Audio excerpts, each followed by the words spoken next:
Tonight, we're not just learning about history. We are going to feel what it was like to believe in something so much you were willing to become a ghost in your own city, to pray in the dark, to love in the shadows, and to hold on to a hope that was brighter than the sun, even when you were facing the lions. It's in these stories of quiet, impossible courage that I find a strange kind of peace. If you do too, you're welcome to subscribe. And as always, it's a comfort to know who is out there in the safe dark with me. So please let me know where you're listening from. Chapter 1. The Ordinary Life. The sun rose over Rome like a gilded coin, casting long shadows across the cobbled streets where Gaius began his day. As a merchant of some standing, his life was a carefully orchestrated performance of prosperity and piety, a hollow echo in the vast marble halls of his existence. His home, a well-appointed domus near the Viminal Hill, was filled with the trappings of success: fine pottery, imported silks, and a small household of efficient slaves. Yet each morning, as he wrapped his toga around himself, the heavy wool felt less like a garment of honor and more like a shroud for a soul he could not quite locate. His day unfolded with predictable precision. The morning was spent in his taberna, a shop fragrant with the spices of the East and the rich scent of papyrus scrolls. He negotiated with suppliers, tallied accounts on his wax tablets, and exchanged the customary pleasantries with fellow merchants. Their conversations were a familiar litany of market prices, political gossip, and the latest games at the Circus Maximus. Gaius played his part flawlessly, his smile practiced, his handshake firm, but behind the agreeable facade, a quiet disquiet gnawed at him, a sense that the world was speaking a language he understood with his mind, but not with his heart. By midday, the city's heat drove him to the public baths. He moved through the steamy caldarium and tepidarium amidst a crowd of bathers, their laughter and boasts bouncing off the vaulted ceilings. Here, in this temple of Roman leisure, he felt the isolation most acutely. The conversations were of conquest, commerce, and carnal pleasures, a cycle of desire and satiation that seemed to lead nowhere. He submerged himself in the warm water, hoping to wash away the lingering feeling of emptiness, but it clung to him like the steam. The afternoon demanded a different kind of performance. As the sun began its descent, he joined a procession to a temple of Jupiter. The air was thick with the smell of incense and the smoke of sacrifices. He watched as the priest, his face an impassive mask, recited the ancient prayers and examined the entrails of a pure white lamb for omens. Gaius went through the motions, sprinkling grain on the altar and murmuring the expected words of devotion. He observed his companions, their faces a mixture of genuine belief, superstitious fear, and bored obligation. He felt nothing but a cold, detached observance, as if he were watching a play in which he had been miscast. The gods of stone and state felt distant, their demands arbitrary, their blessings fleeting. They were powers to be appeased, not a presence to be known. Returning home in the twilight, the emptiness within him seemed to expand, filling the spaces between the columns in his atrium. He dismissed his slaves for the evening and stood alone in the growing dark. From his window, he could see the pinpricks of lamplight beginning to dot the 7 hills, each one a life, a story. Somewhere in those shadows, he was certain there was a truth he had not yet encountered, a purpose that went beyond profit and ritual. He was a successful man in the greatest city on earth, yet he felt like a stranger in his own skin, navigating an ordinary life that was, in every way that truly mattered, a profound and aching void. He was unaware that just beneath the surface of his world, in the hidden catacombs and whispered conversations, a different community thrived, living a faith for which they were persecuted, a faith that promised to fill the very emptiness he carried. Chapter 2. The Whisper in the Forum. The heart of Rome beat loudest in the Forum, a cacophony of commerce, politics, and power that thrummed through the very stones underfoot. Gaius moved through the crowded arcades, his mind still clouded by the hollow rituals of the previous day. The air was a thick soup of scents, sweating bodies, spiced wine from a nearby vendor, the oily smoke of sacrifices from the grand temples that lined the square. Senators in pristine white togas strode past with an air of divine right, while merchants hawked their wares with practiced desperation, and slaves darted through the throng on urgent errands. It was the same vibrant chaos he navigated daily, a spectacle he had always observed from a distance, as if watching a river flow by from a safe, dry bank. He paused near the rostra, where the echoes of great orators seemed to linger in the sun-warmed marble, and pretended to examine a display of fine Samian ware. It was then that the current of the crowd shifted, pushing him closer to a small animated group. Their heads were bent together, their voices a low, urgent murmur that cut through the general din, not with volume, but with a palpable intensity. He caught only fragments at first, words that seemed alien and out of place amidst the discussions of tariffs and triumphs. Not a king of this world, a servant to all. The voice was calm but fervent. Gaius strained to listen, his merchant's instinct for a novel opportunity momentarily piqued. Taught us to love our enemies, to turn the other cheek. The phrases were absurd, revolutionary, utterly contrary to every Roman virtue of strength and vengeance. Yet they struck a chord deep within him, resonating with the quiet yearning his comfortable life could not satisfy. He heard the name, spoken with a reverence usually reserved for emperors or generals. Jesus the Christ. It was a name he had heard only in hushed, fearful contexts, associated with a strange, illegal sect from the eastern provinces. Risking a glance, he saw the speaker was a man of modest dress, his face lined with the cares of a laborer, but illuminated by a strange, unwavering peace. The man's eyes scanned the crowd constantly, a flicker of caution in their depths, even as he spoke of profound love.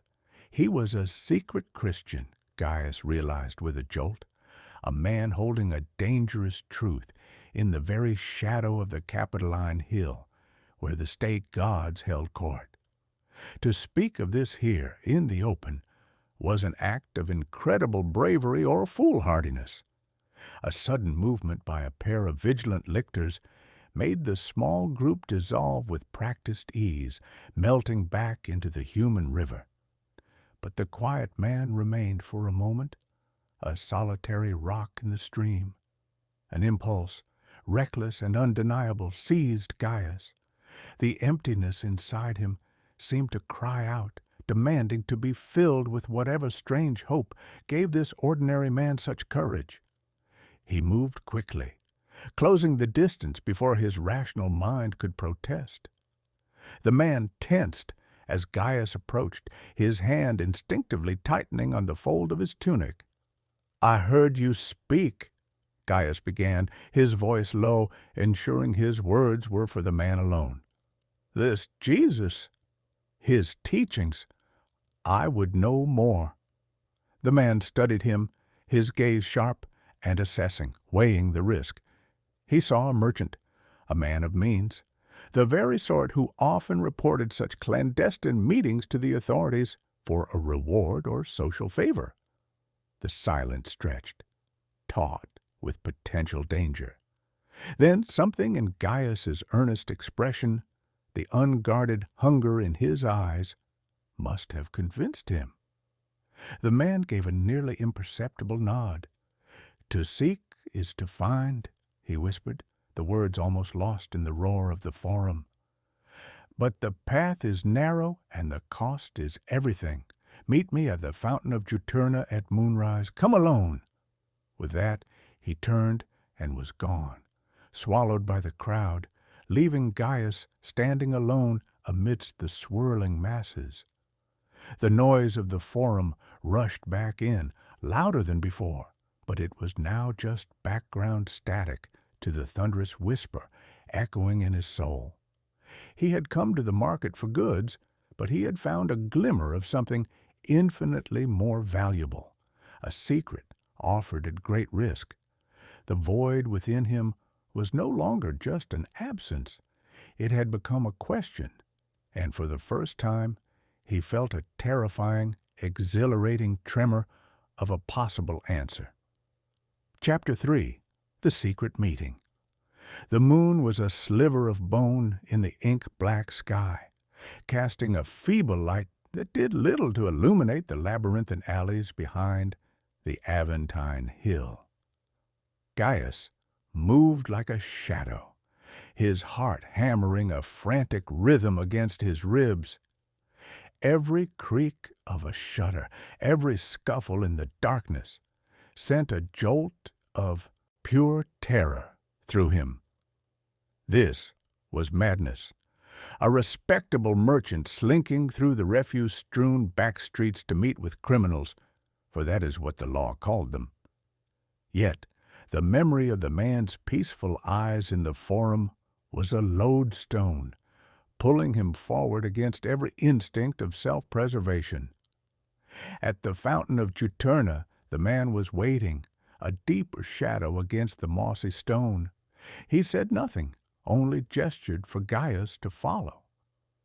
They moved away from the main thoroughfares, descending into a part of the city Gaius usually avoided, where the tall tenement buildings leaned precariously over the narrow lanes, blotting out the sky.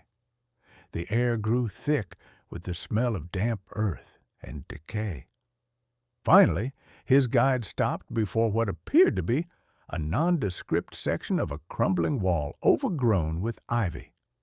With a practiced hand, he felt along the stone, found a hidden catch, and pushed. A section of the wall, cleverly disguised, swung inward without a sound, revealing a gaping maw of darkness. A wave of cool, musty air washed over Gaius. He hesitated on the threshold, the civilized world at his back, the unknown before him. Taking a steadying breath, he stepped through, and the hidden door closed behind him, sealing him in utter blackness. His guide struck a flint, and the small flame of an oil lamp bloomed, pushing back the oppressive dark to reveal a steep, rough-hewn staircase descending into the earth. The catacombs! He had heard whispers of these underground cities of the dead, but he had never imagined he would willingly enter one while still among the living. They descended, the lamplight throwing dancing, monstrous shadows on the walls lined with burial niches. The silence was profound, broken only by the scuff of their sandals and the frantic beat of his own heart. Then a new sound reached him, a low melodic hum that grew steadily as they navigated the twisting passages. It was not the chaotic noise of the forum, but a unified, resonant sound, a current of devotion flowing through the stone. The passage opened abruptly into a wider chamber, a cavernous space hollowed out of the living rock. The scene before him stole his breath.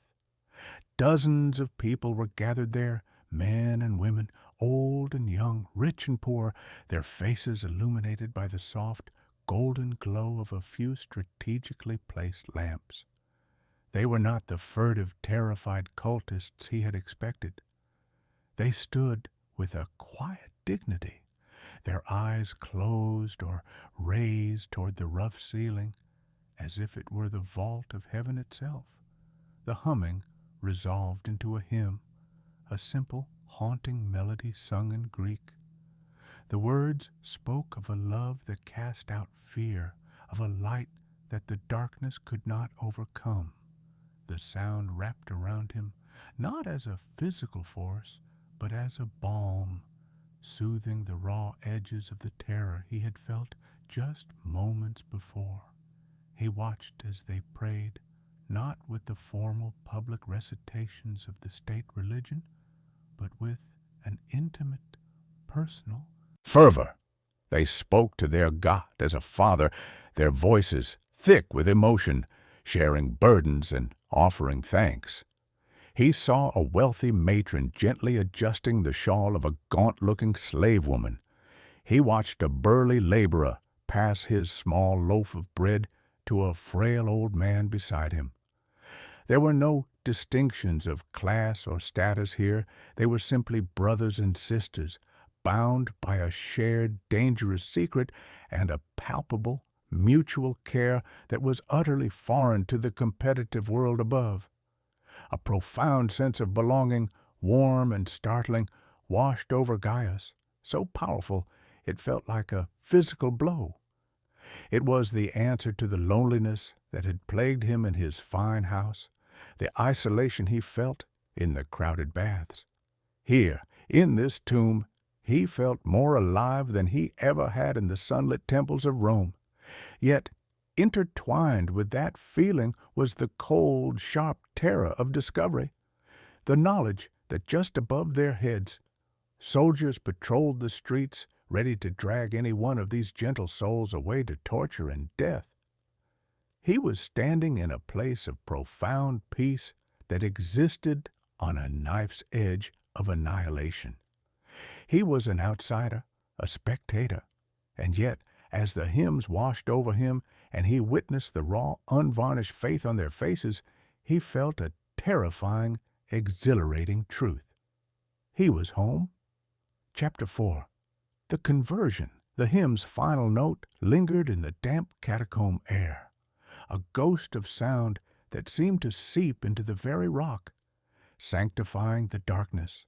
For Gaius, the silence that followed was not empty, but full, charged with a presence he could neither see nor name, yet felt as tangibly as the cool stone beneath his hands. The believers around him began to disperse with quiet nods and soft embraces, slipping away in ones and twos through the labyrinthine tunnels, their lamps receding like dying stars. His guide laid a hand on his shoulder, a brief, weighted gesture of solidarity, before melting into the shadows, leaving Gaius alone in the vast, silent chamber. The profound sense of belonging that had enveloped him during the worship now tightened into a solitary, pressing urgency. He could not leave this place unchanged. He found a small, secluded alcove, a niche meant for a sarcophagus that stood empty, and sank onto its cold ledge. The impressions of the last hour crashed over him in waves, the fervent prayers, the shared bread, the unshakable peace on faces that had every reason to be etched with fear. He thought of the merchant in the forum, risking everything for a whisper of truth. He thought of the stories they had shared of their Christ, a man of sorrows, a servant king, executed as a criminal yet alive in their hearts.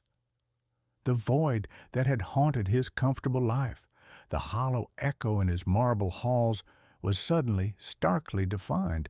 It was a space that this Jesus, this crucified God, seemed designed to fill, a confession formed in his mind, silent and seismic.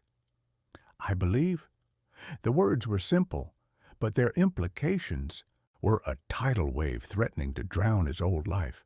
He saw it all unfold in a terrifying panorama. His friends at the baths, their camaraderie turning to suspicion and scorn. His business associates, their contracts dissolving upon discovering his association with an illegal, atheistic cult. His family, the proud traditional line from which he sprang, recoiling in horror and shame. He saw his name scratched from public records, his property confiscated, his comfortable existence reduced to ash. He envisioned the grim face of a Roman magistrate, the cold gleam of manacles, the sand of the arena. This was not merely a change of heart. It was a death sentence for the man he had been. He stood and paced the narrow confines of the alcove, his breathing shallow. This was insanity. He could walk away now. He could return to his home, his business, his place in the world. He could dismiss this night as a strange dream, a moment of foolish sentimentality. He could continue sprinkling grain on pagan altars and preserve the life he had built. The path of safety was clear, paved with familiar compromises. But then he looked inward at the man he had been, the man who went through the motions, who felt nothing in the temples, who smiled without meaning it. That man was already a ghost, a hollow shell going through the rituals of a life he did not possess. The peace he had witnessed here, the purpose that animated these believers even in the face of death, was real.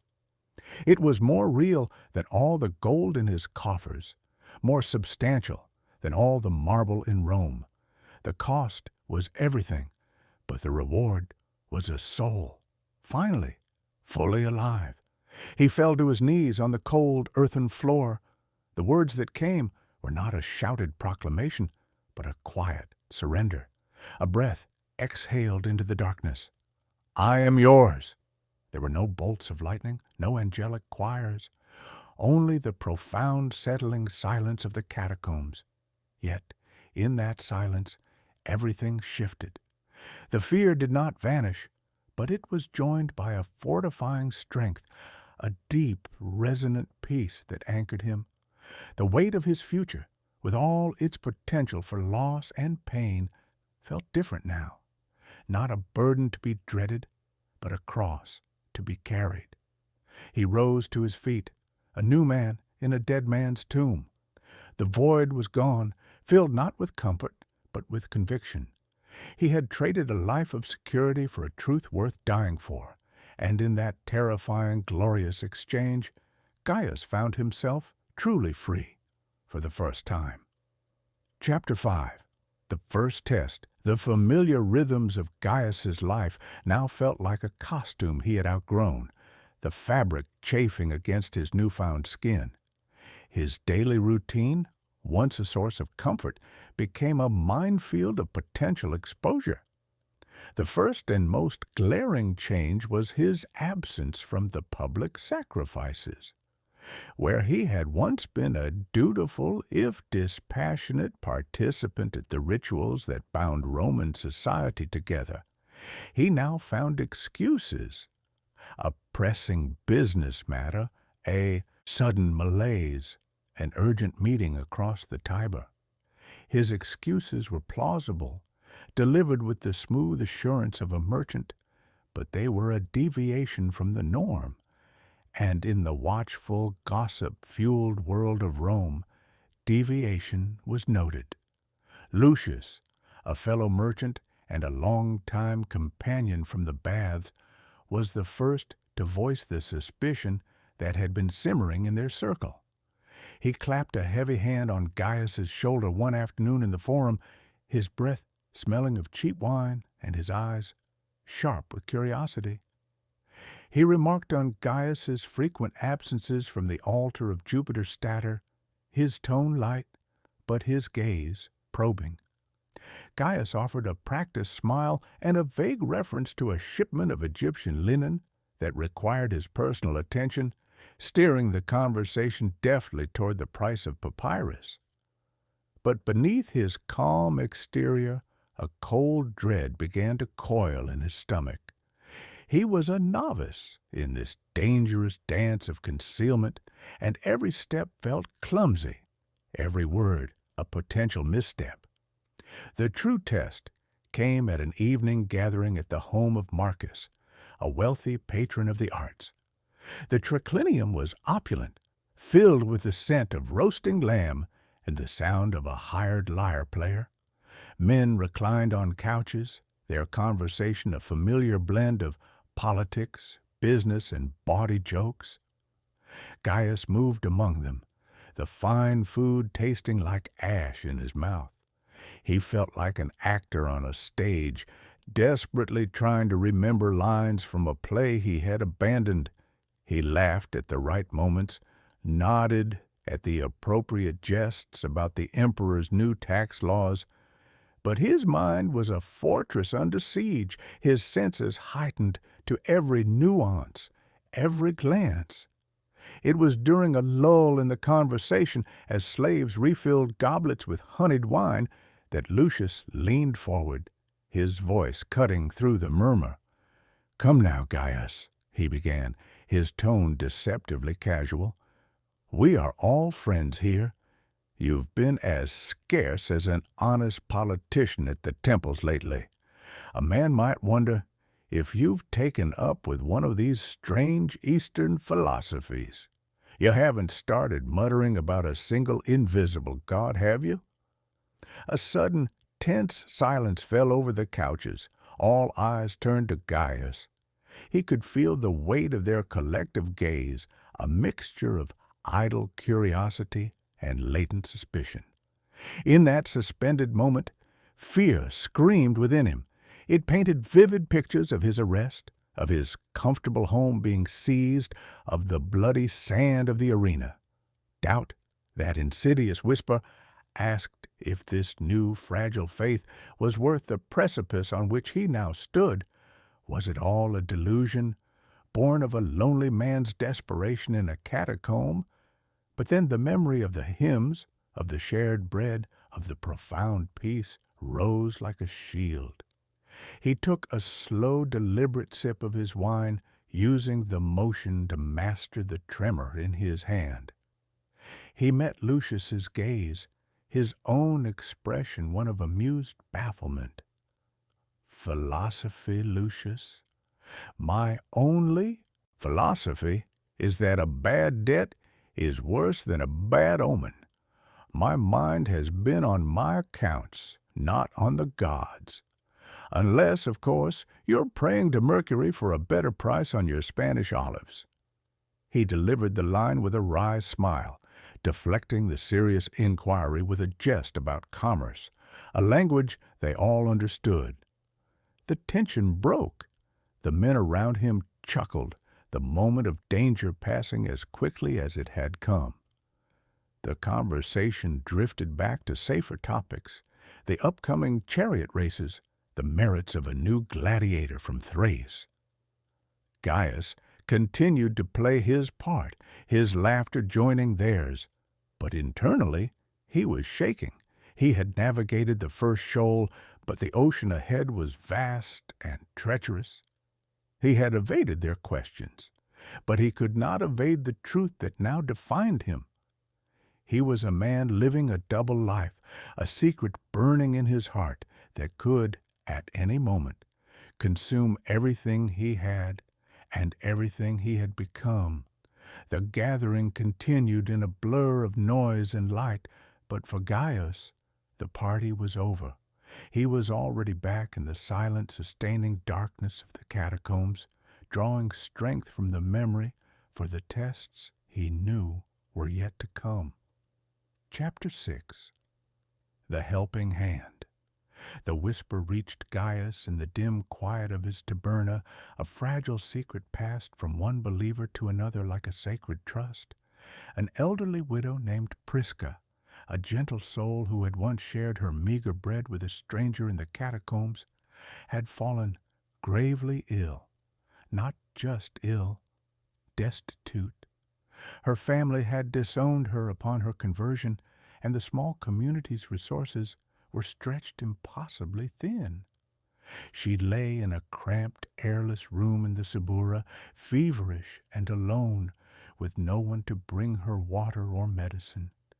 The news struck Gaius with the force of a physical blow. Here was a sister, one of the very people whose faith had filled his own emptiness, now lying in the shadow of death, abandoned by the world. The decision was instantaneous, a conviction that rose from a place deeper than fear. He would go to her. The risk was immense. The Subura was a teeming warren of tenements, a place where everyone knew their neighbor's business, and a stranger, especially one dressed in the fine wool of a merchant, would be noted. Soldiers patrolled its narrow, refuse-choked lanes with a particular vigilance, knowing that the empire's undesirables often festered in such squalor. To be caught carrying provisions to a known Christian would be a confession in itself. Yet the image of Prisca's kind, weathered face, now contorted in suffering, banished all hesitation. This was not a matter of choice, but of compulsion. The same love he had witnessed in the catacombs now demanded action from his own hands. That evening, under the cover of a moonless sky, he prepared a bundle. He selected simple, nourishing food, a loaf of good bread, a wedge of cheese, a handful of dried figs. From his own stores, he took a small clay pot of honey and a precious pouch of medicinal herbs purchased from an Egyptian trader, remedies meant for his own household. Wrapping them in a coarse, undyed cloth, he shed his merchant's toga for a plain, dark tunic, pulling the hood low over his face. Slipping out a rear entrance, he became a shadow among shadows, his heart pounding a frantic rhythm that seemed to echo in the silent streets. Every flicker of a distant torch, every footfall from an alley, sent a jolt of pure adrenaline through him. He was a man carrying a small act of mercy that the entire weight of the Roman Empire had declared a crime. The stench of the Subura was overwhelming, a thick miasma of rotting food, human waste, and despair. He found the building, a precarious structure that seemed to sag under its own misery, and climbed the rickety stairs, his senses screaming in protest. The door to Prisca's room was a thin slab of wood, barely hanging on its leather hinges. He pushed it open to a scene of profound desolation. The room was tiny, lit by a single, guttering oil lamp. Prisca lay on a thin pallet of straw, her breathing a ragged, shallow rattle. Her face was flushed with fever, her eyes closed, her body wasted. The air was thick with the smell of sickness. Kneeling beside her, he gently lifted her head and trickled a little water mixed with honey and crushed herbs between her parched lips. He moistened a cloth and dabbed her burning forehead. For a long time, he simply sat with her in the oppressive silence, his presence a quiet vigil in the darkness. As he tended to her, a profound shift occurred within him. The fear that had gripped him on the journey began to recede, replaced by a strange, powerful calm. This was not a transaction, not a duty. It was a participation in something far greater than himself. He was embodying the very love he had only observed, the sacrificial love of the Christ who washed the feet of his followers. The risk, the danger, the potential loss, it all faded into insignificance next to the simple, sacred act of holding a cup of water to a dying woman's lips. He did not stay long, knowing every moment increased the danger for them both. Before he left, he placed the remaining food and medicine within her reach and whispered a prayer over her still form. Slipping back into the night, the filth and danger of the Subura felt different. They were no longer just threats, but the very arena where his faith was being forged. The void that had once haunted him was not just filled, it had been transformed into a wellspring of courage. He had risked his safety, his comfort, his very life, and in doing so he had discovered a resolve stronger than Roman steel. He walked home not as a merchant fearing exposure, but as a believer who had finally truly understood the cost and the glory of the cross. The helping hand he had extended to Prisca had, in turn, pulled him into a deeper, more unshakable faith. Chapter 7. The Roman eyes, the eyes of Rome, were no longer merely watchful. They had become predatory. A new, sharper tension gripped the city, a current of fear that ran through the streets like a subterranean stream. The patrols of legionaries, once a familiar and almost ceremonial presence, now moved with a grim, purposeful intent. Their polished helmets and segmented armor gleamed with a cold, institutional menace under the harsh sun. They no longer simply marched. They scrutinized, their gazes sweeping over market stalls and public squares, searching for any flicker of nonconformity, any hint of the secret faith that festered in the city's underbelly.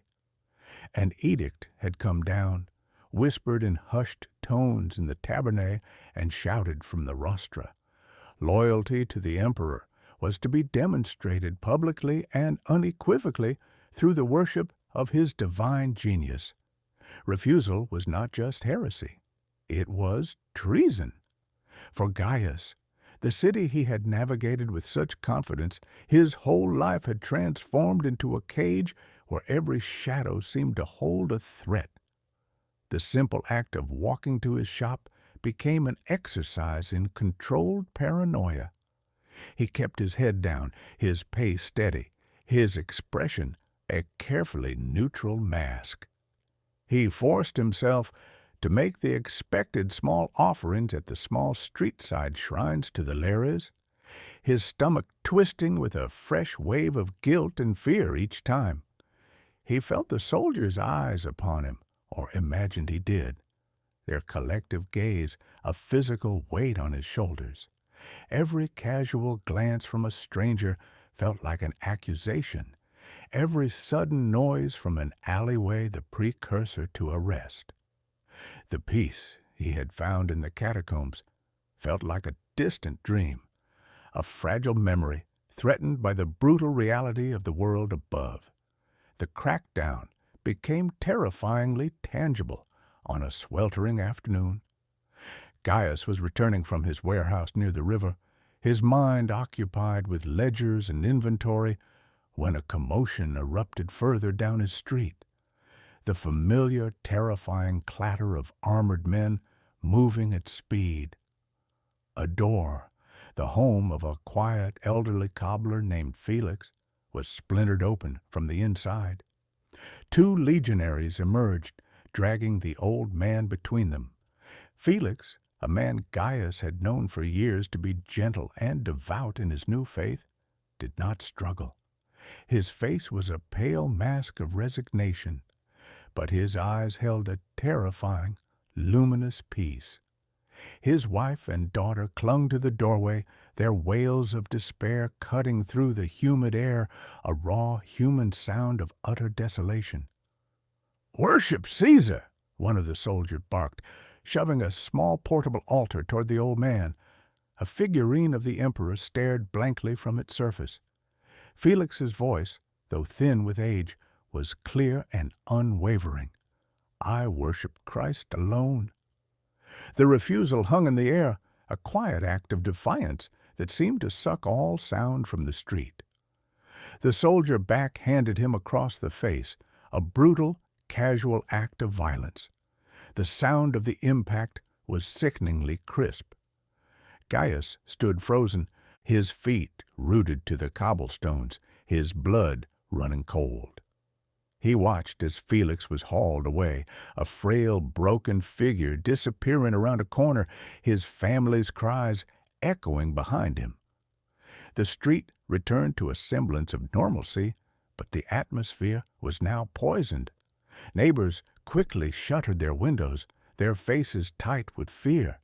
No one spoke. No one protested. Gaius finally forced himself to move, his legs trembling. He reached his own door, fumbling with the lock, his hand shaking so badly he could barely fit the key. Once inside, he leaned against the solid wood, his breath coming in ragged gasps. The image of Felix's peaceful face, the sound of that blow, the memory of his family's grief, it played over and over in his mind, a relentless horror show. This was no longer an abstract threat, a story told in the safety of the catacombs. This was the fate that awaited him, that awaited all of them. The Roman eyes were not just watching, they were seeing, and they were dragging the faithful one by one into the light to be devoured. The anxiety that had been a constant hum in the background of his new life now swelled into a deafening roar, a terror that filled the comfortable spaces of his home and left no room for peace. Chapter 8. The accusation the eyes Gaius had felt upon him in the streets now had a name and a face. Decimus, his neighbor from across the narrow lane. Their relationship had always been one of cordial rivalry, a competition over the height of their household shrines or the quality of the wine served at their respective dinners. But lately, Decimus's gaze had sharpened, losing its casual mockery and gaining a cold, calculating edge. He had noticed Gaius's absences. He had marked the merchant's increasingly flimsy excuses for missing the neighborhood sacrifices to Janus and Vesta, rituals that were as much about social standing as they were about piety. Decimus's own devotion had always been performative, a means to curry favor and demonstrate his Roman virtue, and Gaius's sudden lack of participation was an insult he would not ignore. The confrontation came on a bright, ordinary morning. Gaius was leaving his home, his mind already on the day's accounts, when Decimus stepped from his own doorway, blocking the path. He did not offer a greeting. His arms were crossed, his posture rigid with self-righteous indignation. "The air grows thin around you, Gaius," Decimus began, his voice deceptively smooth. "One might think you find the smoke of our altars distasteful. You were not at the purification rite for the quarter. Again." He let the accusation hang in the air between them, heavy as a stone. Then he leaned in slightly, his voice dropping to a venomous whisper. "They say the Christians hold their noses at the scent of true sacrifice. They say they worship a dead criminal in the dark. Tell me, neighbor, what is it that keeps you from your civic duties? What secret God demands such disobedience?" The world seemed to shrink to the space between them. Gaius's heart hammered against his ribs, a wild, trapped bird. Every instinct screamed at him to recoil, to deny, to flee. He saw the triumphant gleam in Decimus's eyes, the certainty of a man who had already tried and convicted him in his mind. This was it. The whispered suspicion had become a direct, public accusation. A single word, a panicked reaction, could be his death warrant. But then a calmness descended upon him, a stillness that felt alien and divine. The memory of the catacombs, of Prisca's quiet room, of Felix's peaceful defiance rose within him like a shield. He met Decimus's gaze, his own expression one of mild, almost bored annoyance. He allowed a small, dismissive sigh to escape his lips. "Decimus," he said, his voice even and devoid of the terror churning in his gut. Must every man's business be your drama? I had a shipment from Cyprus arrive late last evening. The manifests were a mess, the seals questionable. I spent the night verifying my investment, not plotting against the state. My duty to my household's prosperity is a form of piety, is it not? Or do you suggest I neglect my livelihood to watch you burn a handful of grain?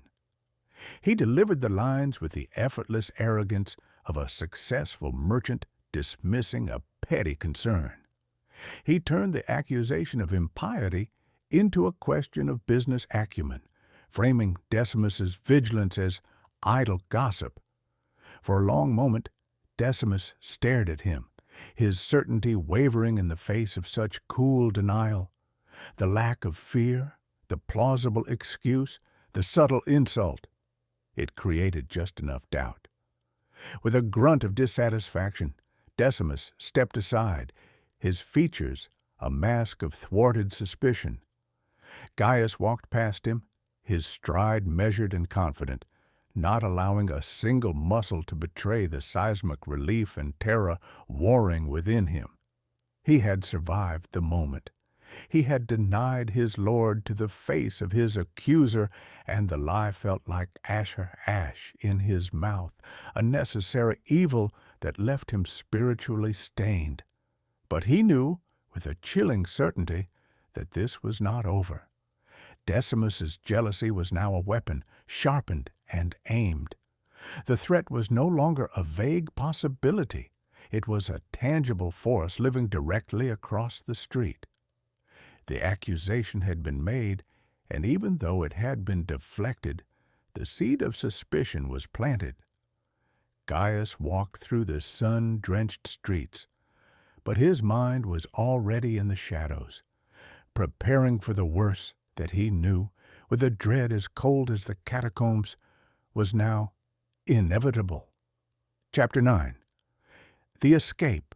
The knock on his door was not the heavy, authoritative pounding of a soldier, but a frantic, rhythmic tapping, the prearranged signal of imminent danger. Gaius, who had been attempting to pray in the gray light of dawn, froze mid-breath. The sound was a spike of ice driven straight into his heart.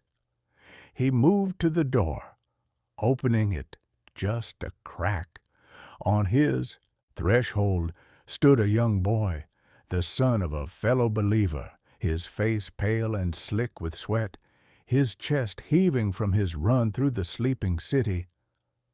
"They are coming?" the boy gasped, the words barely audible. Decimus went to the vigils. "They are mustering now. You have moments." Then the boy was gone, vanishing into the maze of alleyways like a phantom. Gaius did not hesitate. There was no time for thought, for packing, for sentiment. The threat that had loomed over him for weeks had finally crystallized into a brutal, immediate reality. He snatched his heavy wool cloak from a peg and a small, sharp knife from his desk, the only tools of his new desperate existence.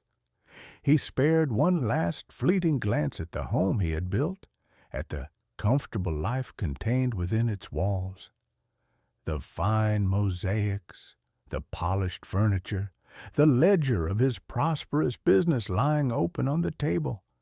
It was all a world he was about to lose forever.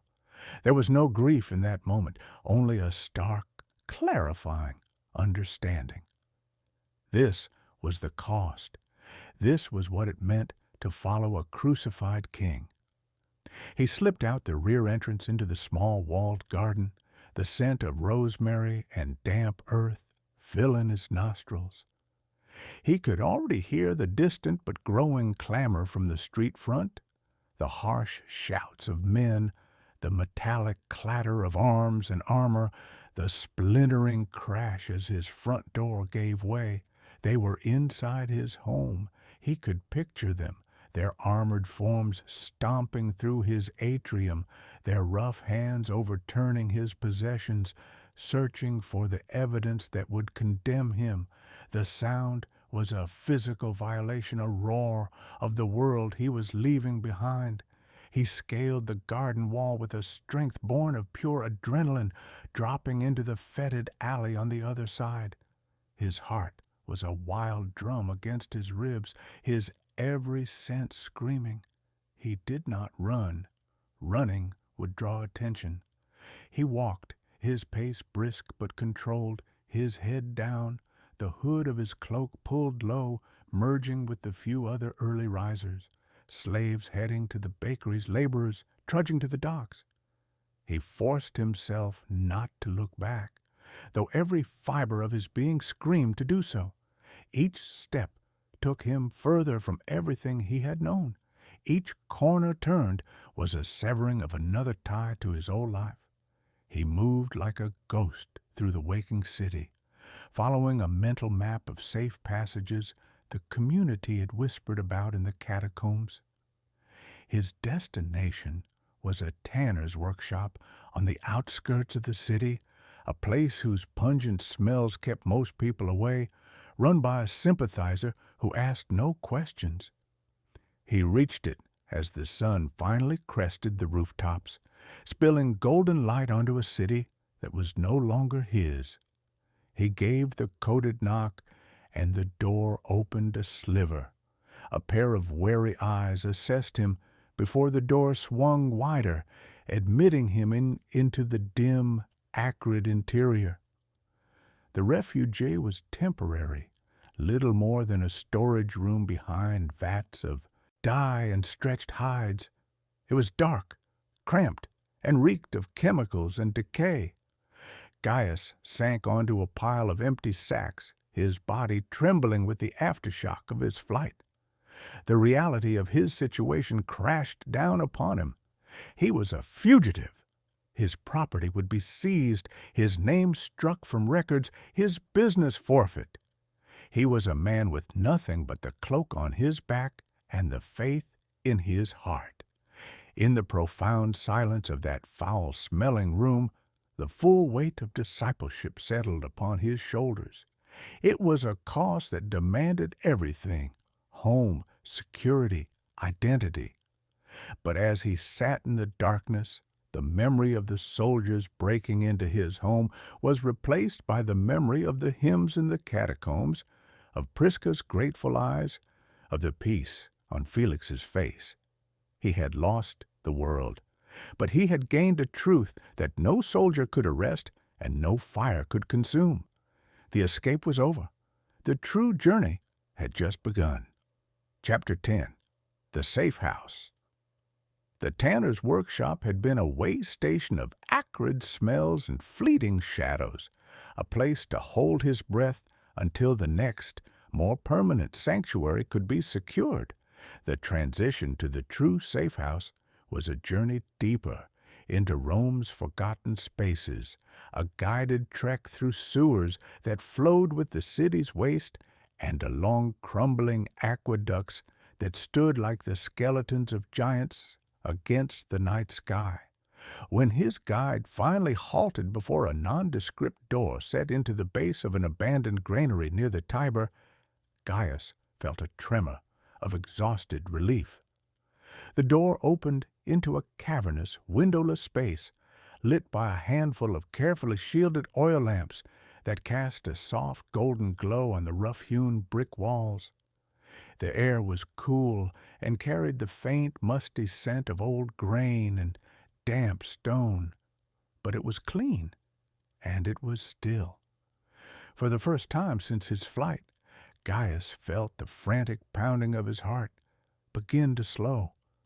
This was not a temporary hiding place. It was a refuge. He was not alone. Scattered throughout the large subterranean room were others, their faces etched with the same story of narrow escape and profound loss. There was an older couple, their hands clasped tightly together, their fine clothing now travel-stained and simple. A young mother cradled a sleeping infant, her eyes hollow with a fatigue that went beyond the physical. A burly dock worker sat sharpening a piece of wood into a cross with a small knife, his movements methodical, his gaze distant. They were a mosaic of the faithful, a small, huddled flock gathered from the storm of persecution.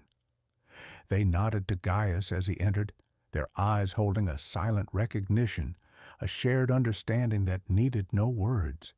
They were all exiles in their own city, their citizenship transferred to a kingdom not of this world. As the days blurred into a timeless rhythm of hushed voices and shared vigilance, the safe house became more than a hiding place. It became a sanctuary for the soul. In the soft lamplight, they would gather not for a formal service, but for mutual sustenance. A worn scroll of Isaiah would be produced from a hidden compartment in the wall, and the older man, whose name was Lucas, would read in a low, resonant voice. The words, written centuries before for a people in exile, landed with fresh, piercing relevance. "Fear not, for I have redeemed you. I have called you by name. You are mine."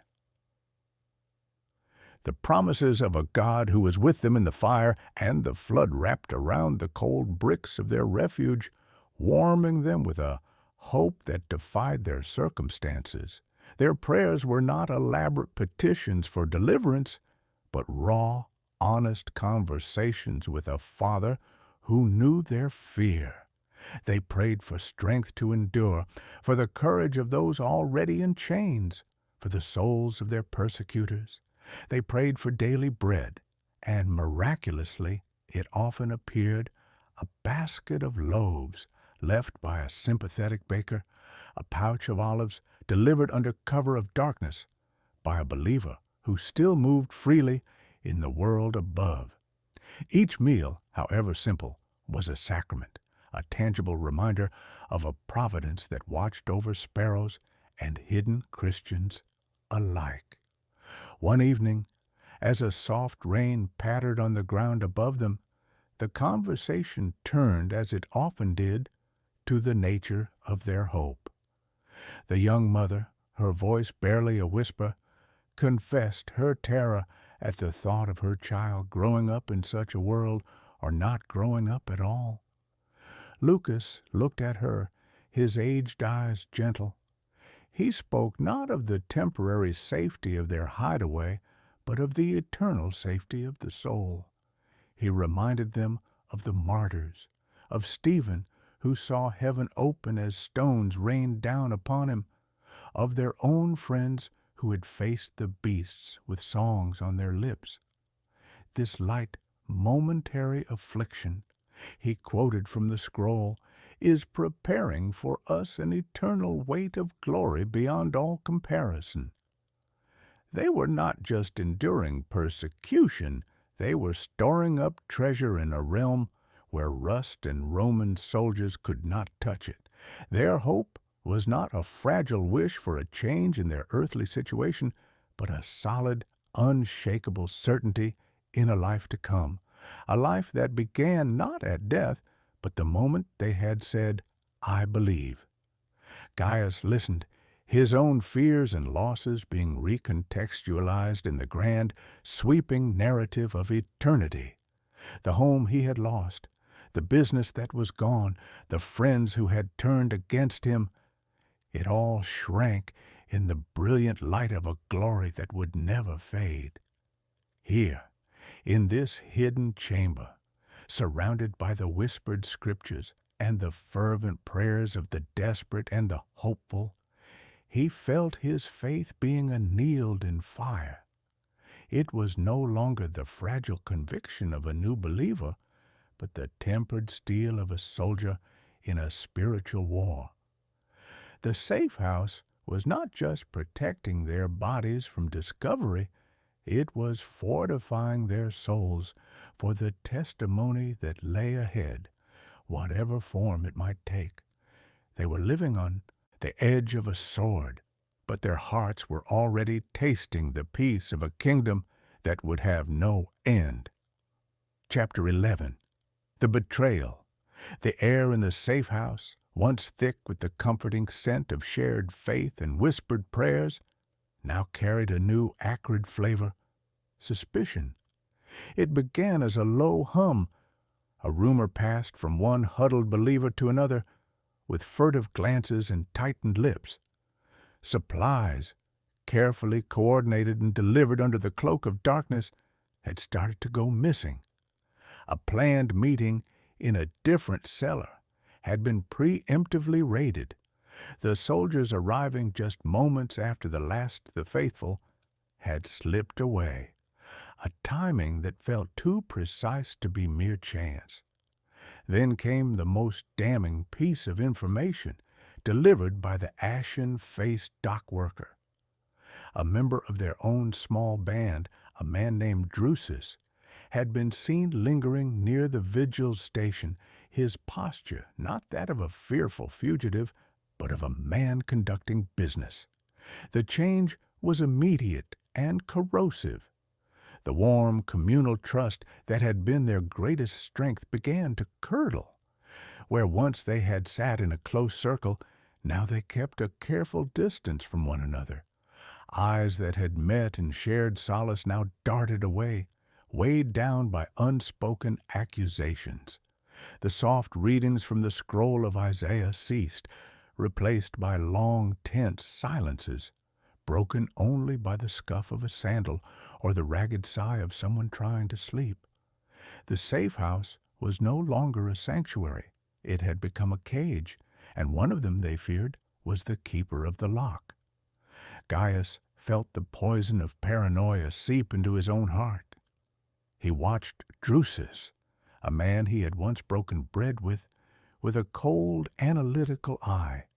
He noted how the man always positioned himself near the entrance, how his explanations for his brief, unauthorized absences were just a little too smooth. He saw the way Drusus's gaze would linger a moment too long on the faces of the others, as if memorizing features for a report. Every minor inconsistency in his story became proof of guilt in Gaius's mind. The love he had been commanded to show felt like a distant, impossible ideal, smothered by the primal need for self-preservation. A fierce, hushed debate erupted one night in the farthest corner of the chamber, away from the sleeping forms of the young mother and her child. Gaius, Lucas, and the burly dock worker, named Silas, stood in a tense huddle. "We must confront him," Silas growled, his voice a low rumble of contained fury. His hands, usually occupied with whittling, were clenched into white-knuckled fists. "We cannot shelter a viper in our midst. He will deliver us all to the sword for a handful of sesterces." Lucas, his face a web of wrinkles deepened by worry, shook his head slowly. "To accuse a brother without certain proof is to do the enemy's work for him. We are called to love even our enemies. What if we are wrong? What if our fear is making us see treachery where there is only human frailty?" Gaius stood torn between the two, his soul a battlefield. Silas's logic was brutal and compelling. The survival of the entire group was at stake. But Lucas's words echoed the very heart of the teachings that had drawn him from his empty life. The command to forgive, to turn the other cheek, to trust in a justice that was not of this world. "And if we are right," Gaius whispered, the words tasting like ash, "what then? Do we cast him out? That is a death sentence. Are we to be his executioners?" The question hung in the damp air, unanswered and unanswerable. To act was to potentially sacrifice an innocent man to the beasts. To do nothing was to potentially lead the entire flock to the slaughter. There was no safe path, no decision that did not feel like a betrayal of some core tenet of their faith. The paranoia was a more subtle torture than any the soldiers could inflict, turning them against one another, eroding the bonds of love that were their only true defense. They were living the ultimate test of their convictions, trapped in a dim cellar where the greatest threat was no longer the Roman Empire outside, but the shadow of a cross held by a friend that might at any moment be revealed as a dagger aimed directly at their hearts. Chapter 12. The arrest. The hymns rose from the cellar like smoke from a hidden fire, a soft, unified breath of defiance in the bowels of Rome. Crammed into the low-ceiling space, the small band of believers pressed together, their faces illuminated by a single guttering lamp that painted shifting shadows on the damp brick walls. The air was thick with the smell of damp wool, unwashed bodies, and fervent prayer. Gaius stood among them, his voice joining the ancient Greek words, the melody a fragile shield against the terror that lived just beyond their crumbling walls. For a few precious moments, the fear receded, washed away by the current of shared faith. They were a single body, a single heart beating in the darkness, their worship a secret victory over the empire that hunted them. The peace was palpable, a tangible presence in the close, musty air, and Gaius let himself be enveloped by it, forgetting for a heartbeat that they were fugitives in a city that wanted them dead. The peace shattered with the violence of a lightning strike. The sound was not a knock, but a splintering, thunderous crash from above. The hidden trap door, their only entrance and exit, exploded inward, showering them with splinters of rotten wood and chunks of dirt. For a single, suspended second, there was only the stunned silence of prey caught in a sudden light. Then the cellar erupted into chaos. The hymns died in their throats, replaced by sharp cries of terror and the frantic scrabble of bodies trying to move in the confined space. Against the square of starry night sky, now visible through the ruined doorway, silhouettes of men appeared, tall, armored, and terrifyingly efficient. Roman soldiers. Their segmented armor gleamed in the faint light, and the drawn gladi in their hands reflected the single dying flame of the lamp. Prayers turned to desperate pleas and choked sobs. The believers surged away from the center of the room, pressing themselves against the cold walls as if they could melt into the stone. Gaius's own heart seemed to stop, then hammered against his ribs with a force that stole his breath. His eyes met those of the young mother, her face a mask of pure horror as she clutched her wailing infant to her chest. He saw Lucas, the old man, close his eyes, his lips moving in silent, fervent prayer, even as heavy, hob-nailed boots began to descend the rickety ladder. The soldiers dropped into their midst like wolves among sheep, their movements practiced and pitiless. They did not shout. They simply acted, their faces impassive, their eyes scanning the huddled group with cold professionalism. Rough hands seized Gaius, yanking his arms behind his back with brutal force. The bite of coarse rope around his wrists was sharp and final. He was shoved forward, stumbling over the uneven floor. All around him, the same scene was playing out. He saw Silas, the burly dock worker, struggle for a moment, his powerful muscles straining before the pommel of a sword cracked against his temple, sending him to his knees, dazed and bleeding. He saw the older couple, their hands still clasped, being pulled violently apart. The air was filled with the sounds of the arrest, the grunts of soldiers, the thud of bodies being subdued, the weeping of the captured, and beneath it all, the persistent whispered prayers of those who, even now, would not renounce their hope. As he was hauled toward the ladder, Gaius took one last look at the cellar, a tomb that had briefly been a church. The single lamp had been kicked over, its oil spilling and its flame extinguished, plunging the scene into a deeper gloom. In that darkness, amid the cries and the chaos, the faith that had sustained him did not die. It intensified, burning with a fierce, defiant light that no soldier could snuff out. They were bound for prison, for interrogation, for the arena.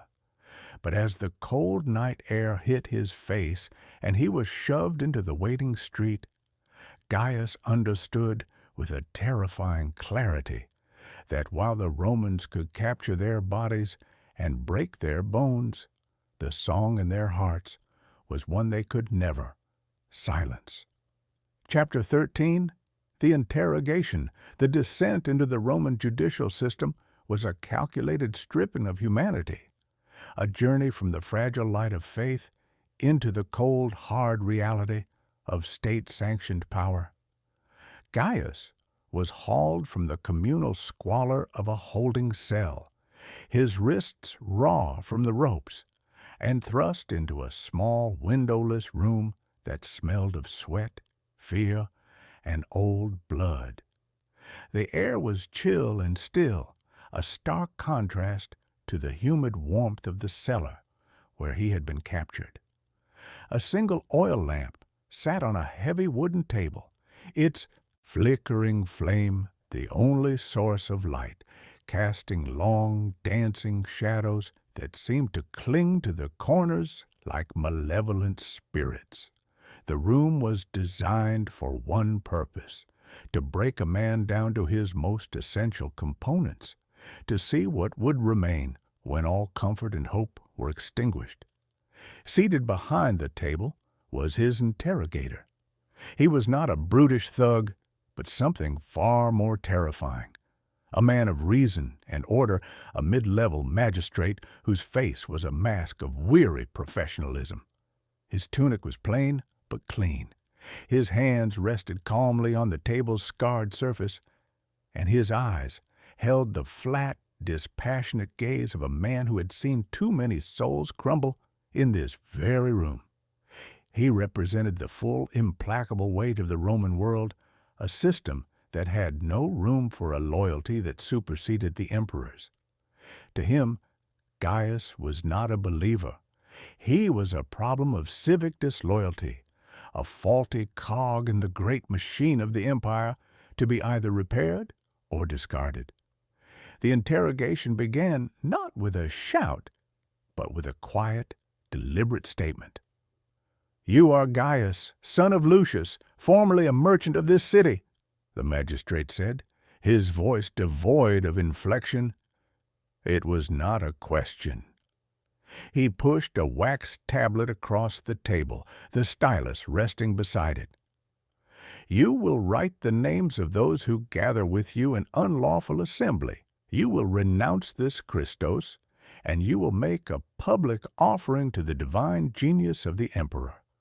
Do this, and your punishment will be lenient. You may yet live." The words hung in the lamplit air, a simple, direct path back to a life of breath and heartbeat. All he had to do was write a few names, utter a few empty words before a statue. It would be so easy. The faces of his friends, Lucas, Silas, the young mother, flashed in his mind. To betray them was to sign their death warrants. To renounce Christ was to spit upon the very truth that had given his life meaning. He remained silent, his eyes fixed on a crack in the stone floor, his jaw clenched so tightly it ached. The silence itself became his first confession. The magistrate sighed, a sound of mild irritation, as if dealing with a stubborn child. He leaned forward slightly, the lamp casting his shadow large upon the wall behind him. Your silence is an answer, Gaius, but the wrong one. It tells me you are obstinate. Obstinacy is a luxury the state cannot afford. Who are your leaders? Where do you meet? Give me names. Gaius's mind, reeling under the pressure, instinctively sought refuge not in plans or arguments, but in memory. He reached back, through the fear and the cold, to the stories whispered in the catacombs, the tales that had become the bedrock of his new life. He remembered the story of Jesus standing before Pilate, the Roman governor who found no fault in him, yet yielded to the crowd's demand for blood. He pictured that silent, peaceful figure, facing a power far greater than this minor magistrate, answering questions with a profound and kingly quiet. "My kingdom is not of this world," he had said. The memory was not a passive recollection. It was an active source of strength, a template for how to stand when the world demanded you kneel. He was not alone in this room. He was following in the footsteps of his Lord, and that knowledge settled his trembling spirit.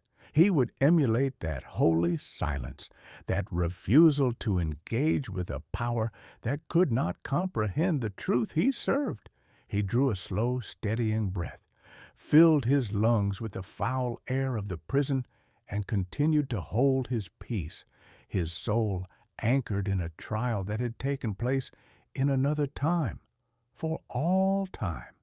The magistrate's weary professionalism evaporated like a drop of water on a hot skillet. The quiet, reasoned requests were over. Gaius's continued silence was no longer an inconvenience. It was an insult, a direct challenge to the authority that defined the interrogator's very existence. The man's placid mask cracked, revealing the cold steel beneath. He pushed back from the table, the legs of his chair scraping against the stone floor with a sound that grated on the nerves. He did not shout, but his voice lowered, taking on a new, dangerous quality, each word measured and sharp as a blade. "Your silence is a luxury you can no longer afford," he said, circling the table slowly, his shadow a monstrous shifting shape on the wall. "We have moved past persuasion, Gaius.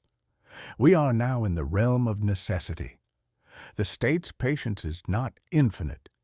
You will speak, or you will be made to speak.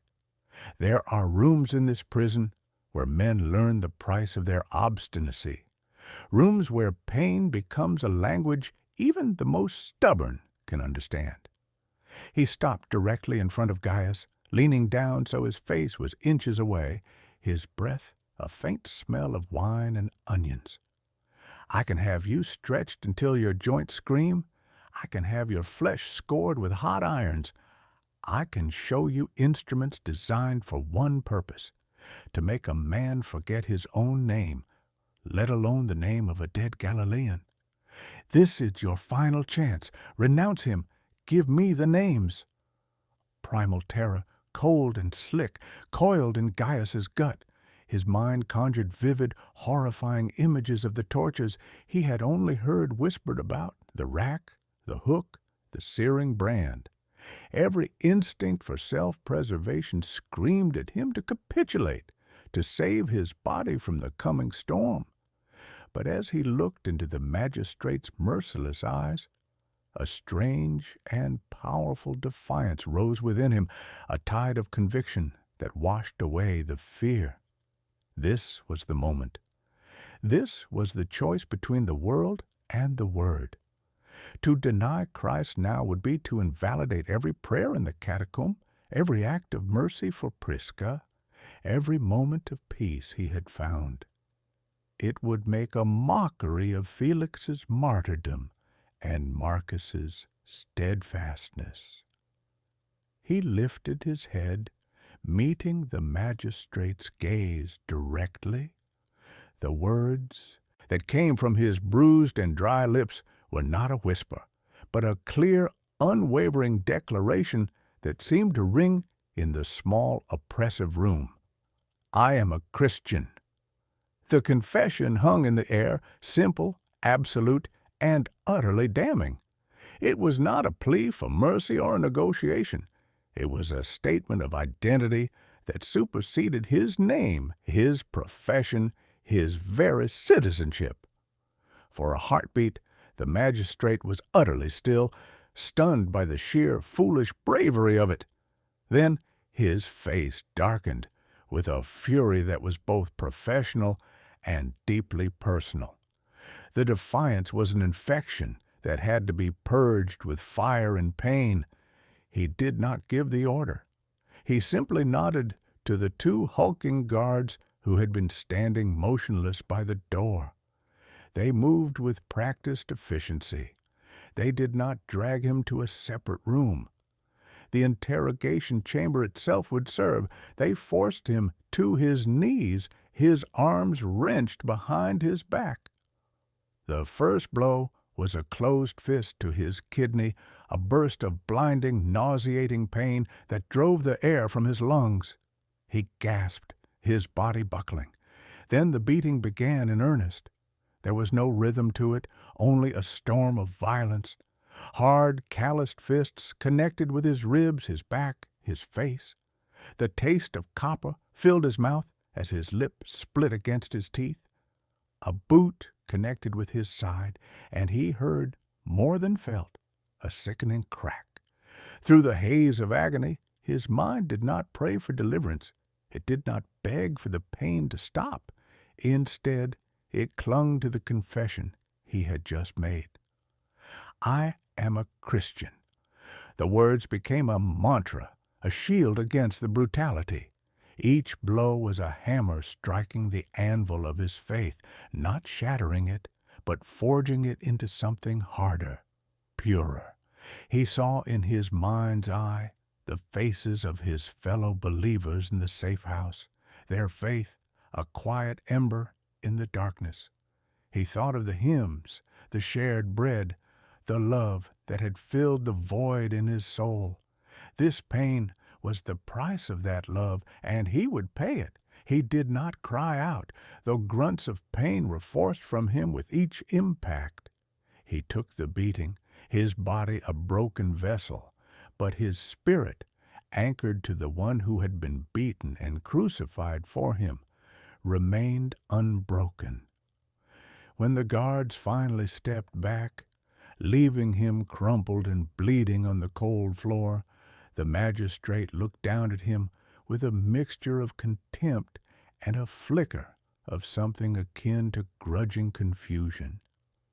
He had inflicted all the pain his authority allowed in this first session, and yet the foolish merchant, broken in body, had not recanted a single traitorous word. Chapter 14. The imprisonment. The world dissolved into a haze of throbbing pain and brutal motion. Rough hands hauled Gaius from the blood-smeared floor of the interrogation room, his body a symphony of fresh agony with every jostling step. He was half dragged, half carried, down a narrow, sloping corridor that seemed to descend into the very bowels of the earth. The air grew colder, damper, thick with the stench of human waste, despair, and the unmistakable odor of decay. The last vestiges of lamplight from the world above faded, replaced by the feeble, dancing glow of a torch held by one of his captors. The shadows here were not just absence of light. They were living things, clinging to the weeping stone walls of a subterranean labyrinth. They arrived at a heavy, iron-banded door. A guard fumbled with a large key, the metallic screech of the lock turning echoing like a damnation. The door swung inward, and Gaius was shoved forward with a final, contemptuous push. He stumbled into the darkness, his injured leg buckling beneath him, and he fell hard onto a floor of packed earth and filthy straw. The door slammed shut behind him, the sound final and absolute, sealing him in a tomb for the living. For a long time he did not move. He lay where he had fallen, his face pressed against the cold, damp straw, each breath a sharp, painful reminder of his broken ribs. The darkness was total, a physical weight upon his eyes. This was it, the end of the road, the grim, cold reality of a Roman prison cell. As his eyes slowly adjusted to the profound blackness, he began to perceive shapes. He was not alone.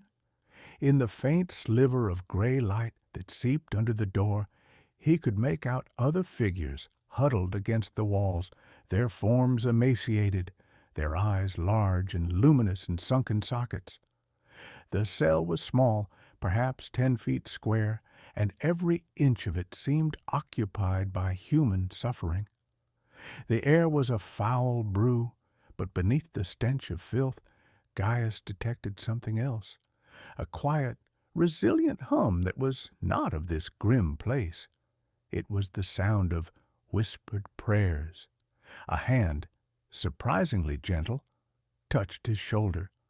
An old man with a beard matted with grime helped him to sit up, propping him against the cold stone wall. He offered Gaius a sip of tepid, brackish water from a shared clay cup. The act of simple kindness in this place of utter desolation was more shocking than any blow from the guards. The man's name was Levi, he whispered, a fisherman from Ostia, arrested for refusing to burn incense to Neptune.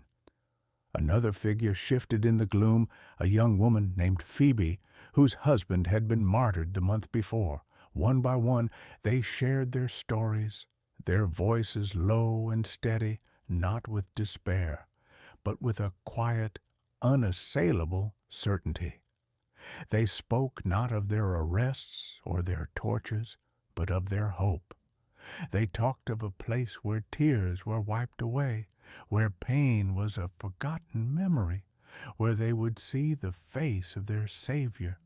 They comforted each other with promises from the scrolls, words that had been passed from mouth to mouth in the absence of written text. They spoke of a heavenly city with foundations, whose architect and builder was God. They described a great multitude from every nation standing before the throne, wearing white robes and holding palm branches. Their stories were not escapist fantasies. They were a reality more solid than the stone walls that confined them, a future inheritance that made their present suffering feel light and momentary. Gaius listened, the sharp edges of his own pain beginning to blur and soften. He was no longer just a broken man in a prison cell. He was a pilgrim sharing the road with fellow travelers. The promises of heaven were not a distant, abstract comfort. They were a present, sustaining force, a wellspring of courage in the heart of darkness. The grim cell intended to crush their spirits was instead becoming a sanctuary where faith was refined in the hottest of fires. As Levi led them in a whispered psalm, the words of deliverance rising from the filth and the straw, Gaius felt a profound peace settle over him, a peace that the Roman Empire, for all its power, could never breach, and a hope that reached beyond the cold stone and the iron door into the everlasting arms of a promise that death itself could not void. Chapter 15. The encouragement. The darkness of the prison cell was no longer an enemy, but a sacred shroud, a space where the light of faith burned all the brighter for the absence of any other. The initial shock of capture and the brutality of the interrogation had settled into a grim daily reality of hunger, cold, and the ever-present ache of bruised flesh. Yet, within the confines of their stone tomb, a different kind of economy thrived, not of bread or coin, but of courage and hope, traded freely among the condemned. The whispered prayers that had greeted Gaius upon his arrival had not ceased. They had become the very atmosphere of the place, a continuous low hum of defiance against the despair that clawed at the edges of their souls. It was Gaius who, one evening, felt a stirring rise from the depths of his own fortified spirit. The memory of the safe house, of Lucas reading from the scroll, of the shared certainty of a glory to come, pressed upon him with a new urgency. They were not merely to endure, they were to encourage. Pushing himself up from the damp straw, his body protesting with a symphony of pains, he cleared his throat, a dry, rasping sound in the stillness. The other figures, huddled and spectral in the gloom, turned their faces toward him, their eyes catching the faint gray light from under the door. He began not with his own words, but with the ancient ones, the poetry that had been etched into his memory in the catacombs. His voice, though weak, was clear and steady, as he recited the lines of a psalm, the Hebrew words flowing into the common Greek they all understood. "The Lord is my light and my salvation. Whom shall I fear? The Lord is the stronghold of my life. Of whom shall I be afraid?" The familiar phrases, spoken into the oppressive darkness, seemed to take on weight and substance, becoming a bulwark against the fear that was their constant cellmate. One by one, the other voices joined his, a ragged chorus, rising from the filth, their united whisper giving the words a power that silenced the scuttling of rats and the distant, ominous clang of a metal door. When the psalm was finished, a profound silence fell, but it was no longer the silence of dread. It was a silence full of presence. Gaius then began to pray, not for deliverance from their chains, but for strength within them. He prayed for their captors, that their hearts might be opened. He prayed for the believers still in hiding, that their faith would not falter. And he prayed for themselves, that they would be granted the ultimate grace of faithfulness unto death. His words wove a tapestry of hope that stretched far beyond the weeping stone walls, a hope that was not contingent on their release, but on a promise that was theirs to claim regardless of their fate. He spoke of the suffering they endured, not as a meaningless torment, but as a refining fire. He reminded them of their Christ, a man of sorrows, acquainted with grief, who had endured the cross for the joy set before him. Their own pain, their humiliation, their impending deaths were not a sign of God's absence, but a participation in his story. "This world's suffering," Gaius whispered, his voice gaining a fervent intensity, "is but a single, fleeting note in the eternal symphony of God's glory. What awaits us is not an end, but a beginning, a life where every tear is wiped away, where the broken body is made whole and immortal, where we will see him face to face.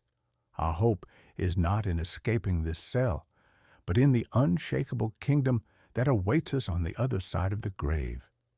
As he spoke, a palpable change swept through the cramped space. The postures of the other prisoners straightened slightly. The hollow look in Phoebe's eyes was replaced by a fresh resolve. Levi, the old fisherman, nodded slowly, a faint smile touching his cracked lips. The encouragement was not a denial of their grim reality, but a triumphant reinterpretation of it. They were not victims. They were witnesses. Their prison was not a dead end. It was a gateway. The session ended as it began, with a softly spoken psalm, but the atmosphere in the cell had been transformed. The air once thick with the stench of decay, now seemed to carry the faint, sweet fragrance of a peace that surpassed all Roman understanding. Wrapped in that shared defiant hope, the cold felt less bitter, the hunger less sharp, and the darkness itself became a canvas upon which the brilliant, unending dawn of eternity was already beginning to paint its first glorious rays. Chapter 16. The Trial. The transition from the dank, communal misery of the prison cell to the stark, formal theater of the law was a journey from one kind of darkness to another. Gaius was hauled from the filth and the whispered psalms, his body washed roughly and his tunic replaced with a clean, plain one, a small cynical gesture of Roman judicial propriety before the spectacle of condemnation. He was led, his wrists bound, into the bustling heart of the Roman Forum. The sun was blinding after the perpetual night of his cell, its heat baking the white marble and travertine, making the air shimmer above the crowded square. The contrast was jarring. From a world of quiet faith and shared suffering to a world of noise, power, and public judgment. He stood on the raised platform before the tribunal, the judge seated above him in a curule chair, his face an impassive mask of state authority. The crowd, a sea of curious, scornful, and bored faces, pressed in from all sides, their murmurs a low, hungry growl. The charges were read aloud by a herald, his voice ringing through the forum. Gaius, son of Lucius, you stand accused of atheism and disloyalty to the Roman state. You have rejected the worship of the gods who protect and sustain this empire, and you have refused due homage to the divine genius of our emperor. How do you plead? All eyes were upon him. The magistrate leaned forward, his expression not one of rage, but of cold, bureaucratic disdain. The evidence is clear, the judge stated, his voice cutting through the murmur of the crowd. Your absence from public rites, the testimony of your neighbor, your own obstinate silence during interrogation. You follow this Christos, a seditious cult that denies the very foundations of our society. Renounce this folly. Make the offering to Caesar, and this can end. Persist, and you will feel the full weight of the law. A wave of scornful laughter and shouted insults rippled through the spectators. "Atheist!" one man yelled. "Traitor!" cried another. They saw not a man of conviction, but a fool who had thrown away a prosperous life for a dead foreign god, a blot on the orderly fabric of Roman life that needed to be scrubbed clean. Gaius stood straight, his shoulders squared despite the ache in his bones. He looked not at the jeering crowd, nor at the impassive judge, but at some point in the middle distance, his gaze calm and focused. When he spoke, his voice was not the shout of a fanatic, but the steady, clear tone of a man stating an unassailable truth. He did not defend himself against the charges of disloyalty. He transcended them. "I do not reject the state," he began, drawing a fresh volley of mockery. He waited for it to subside. "But I serve a higher king. You accuse me of atheism, but I tell you, I worship the one true God, the creator of heaven and earth, who made all men and before whom every knee shall bow. The gods of stone and state are but shadows. They cannot hear, they cannot save, but the God I serve is a God of love, who sent his Son, Jesus Christ, to die for our sins and rise again, offering eternal life to all who believe. It is to him and him alone that my ultimate loyalty is due." His words, spoken with such serene conviction, were like a spark on tinder. The scorn from the crowd intensified, now mixed with genuine, anger. To speak of one God above the pantheon was arrogance. To speak of a crucified criminal as a savior was madness. The judge's lips tightened in a thin line of contempt. This was not a defense, it was a confession, more damning than any evidence. Gaius had not only confirmed his guilt, but had proudly proclaimed the very beliefs that made him a criminal in their eyes. He stood calmly amidst the storm of derision he had invited, a solitary rock of faith in a raging sea of worldly power, his quiet testimony a more powerful indictment of their gods than any argument could ever be. Chapter 17, the sentence. The judge's face, a mask of carved marble throughout Gaius's quiet testimony, finally cracked. It was not a crack of pity or uncertainty, but of pure, unadulterated contempt. The serene declaration of a higher king, the calm dismissal of Rome's pantheon as shadows. These were not the ravings of a madman, but the reasoned treason of a man who had utterly rejected the world the judge was sworn to uphold. The crowd's jeers and catcalls, which had swelled at Gaius's words, now subsided into an anticipatory hush. They sensed the climax, the moment when the full, crushing weight of the empire would descend upon this one foolishly brave man. The air in the forum grew thick, heavy with the scent of dust, sweat, and impending violence.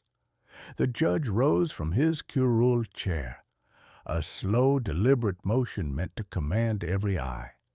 He did not look at Gaius, but addressed the crowd, his voice projecting across the sun-baked square with the practiced resonance of a man accustomed to pronouncing endings.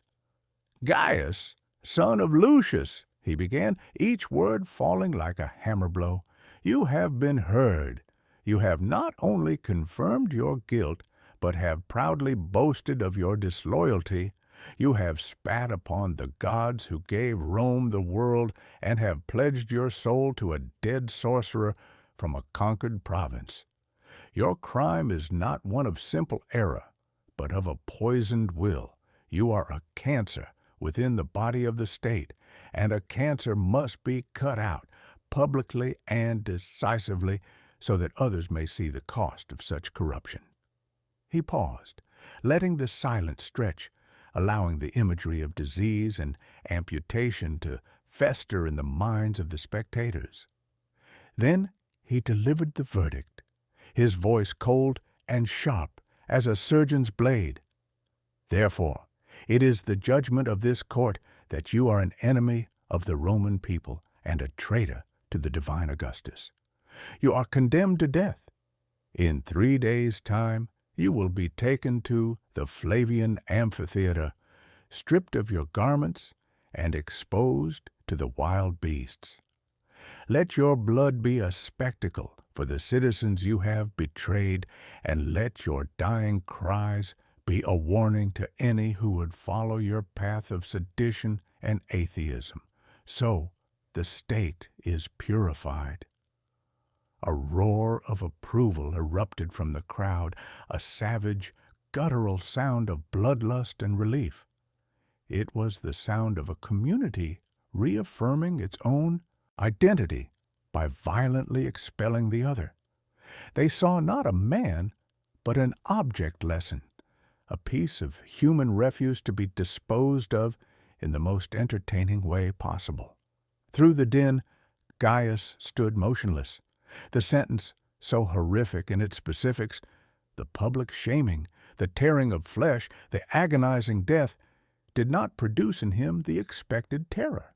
Instead, a profound and inexplicable peace settled over him, a calm so deep it felt like the eye of a hurricane. He saw the sentence not as his end, but as his final, most powerful testimony. They intended his death to be a spectacle of Roman power and a warning. He would make it a spectacle of divine grace and an invitation. The arena would become his pulpit, his broken body a living sermon, on the hope that lay beyond the claws of beasts and the edge of a sword. He looked at the cheering mob not with hatred, but with a sorrowful love, and in his heart he accepted the verdict. He was being sent to his death, but he was walking toward his coronation. Chapter 18. The Final Night. The iron door of his cell groaned shut, its final resonant clang sealing him in a solitude he had not known since his arrest. The jeers of the forum and the judge's cold pronouncement faded, replaced by the profound, dripping silence of the Mamertine's deepest level. This was not the communal cell of shared psalms and whispered encouragement. This was the antechamber of death, a small stone womb where a man was left to gestate with his fate until the dawn of his execution. Gaius stood for a long moment in the center of the cell, the chill of the damp stone seeping through the thin soles of his sandals. A single guttering torch in the corridor outside cast a feeble, dancing light through the barred window in the door, painting, shifting, skeletal shadows on the walls. The sentence, the beasts, the sand, the roaring crowd, was no longer an abstract threat. It was a clock, ticking down the final hours of his earthly life. He moved to the small, rough-hewn shelf that served as a table and found the few items left for him: a small clay lamp, a stub of a writing stylus, and a fragment of broken pottery, its surface pale and smooth. The authorities, in a last cynical gesture of Roman order, allowed the condemned to settle their worldly affairs. His hands, though chained at the wrists, had just enough slack to perform the task. He lit the lamp, its small, steady flame a tiny defiance against the oppressive dark. Then he took the stylus and began to write on the pottery shard, the scratch of the metal against the clay, the only sound in the tomb-like stillness. He wrote to his family, to the father who had disowned him, and the mother who had wept at his conversion. The words were not of regret or recrimination, but of love and final farewell. He spoke of a peace they could not understand, a hope that transcended the horror they would witness. He begged their forgiveness for the pain his choices had caused, and assured them that his death was not an end, but a glorious beginning in a kingdom where tears were unknown. He signed it simply, "Your son Gaius in Christ." When the letter was finished, he set the shard aside and sank to his knees on the cold, damp stone. The chains around his wrists clinked softly, a metallic counterpoint to the silence. He bowed his head, but his prayer was not a desperate plea for deliverance. It was a conversation of profound intimacy, a pouring out of his human fear and a receiving of a divine strength that was already flooding the empty spaces of his soul. He prayed for courage, not the courage of a stoic, but the courage of a witness. He prayed for his executioners, that God would have mercy on their souls. He prayed for the believers still in hiding, that his death would strengthen, not shatter, their resolve. And he prayed for himself, that in his final moments he would reflect not his own fortitude, but the radiant grace of the one he served. As he prayed, the cold stone beneath his knees, the bite of the chains, the stench of the prison, they all began to recede, not as an illusion, but as realities overshadowed by a greater one, a vision unfolded behind his closed eyelids, not a dream, but a certainty impressed upon his spirit. He saw not the dark, cramped cell, but a shore of brilliant golden light.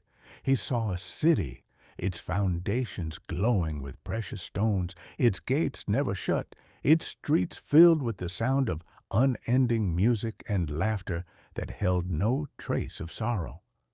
He saw faces, Felix, Marcus, and a multitude of others he did not know but recognized in his soul, their bodies whole, their eyes alight with a joy so pure it was almost a physical force. And at the center of it all was a figure of such overwhelming love and majesty that to look upon him was to understand the meaning of every prayer, every sacrifice, every moment of pain.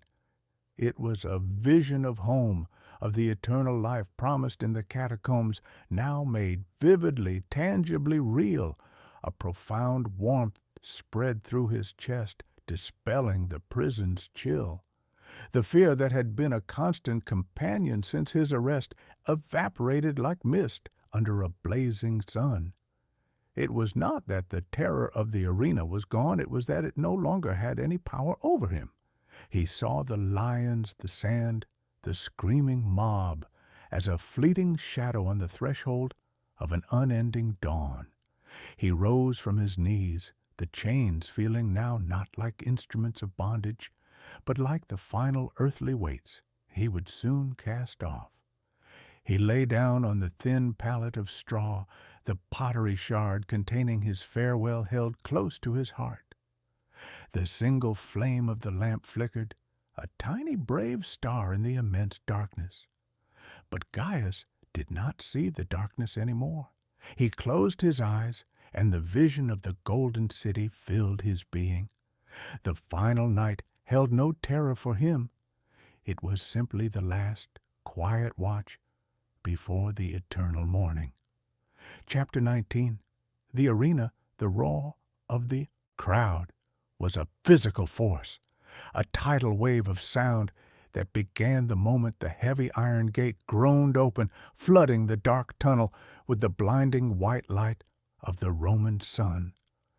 Gaius was shoved forward, the rough hands of the guards a final, contemptuous push from the world of the living into the theater of death. He stumbled onto the hot, raked sand of the arena, his bare feet sinking into the grit. The air, thick with the coppery scent of old blood and the musky stench of wild animals, was a suffocating blanket after the dank chill of his cell. He blinked, his eyes struggling to adjust to the glare, and the scene before him resolved into a panorama of pure, distilled horror. Tens of thousands of faces, a seething mosaic of humanity, were stacked in a great stone bowl that reached for the sky. Their collective voice was not human. It was the roar of a single, monstrous beast, hungry for blood and spectacle. Hands pointed, mouths screamed, and the sound was a deafening, mind-numbing cacophony of bloodlust. Across the vast expanse of sand, he saw them, the cages, iron-barred prisons on wheels, and inside, shadows of immense power paced with a restless, terrifying grace.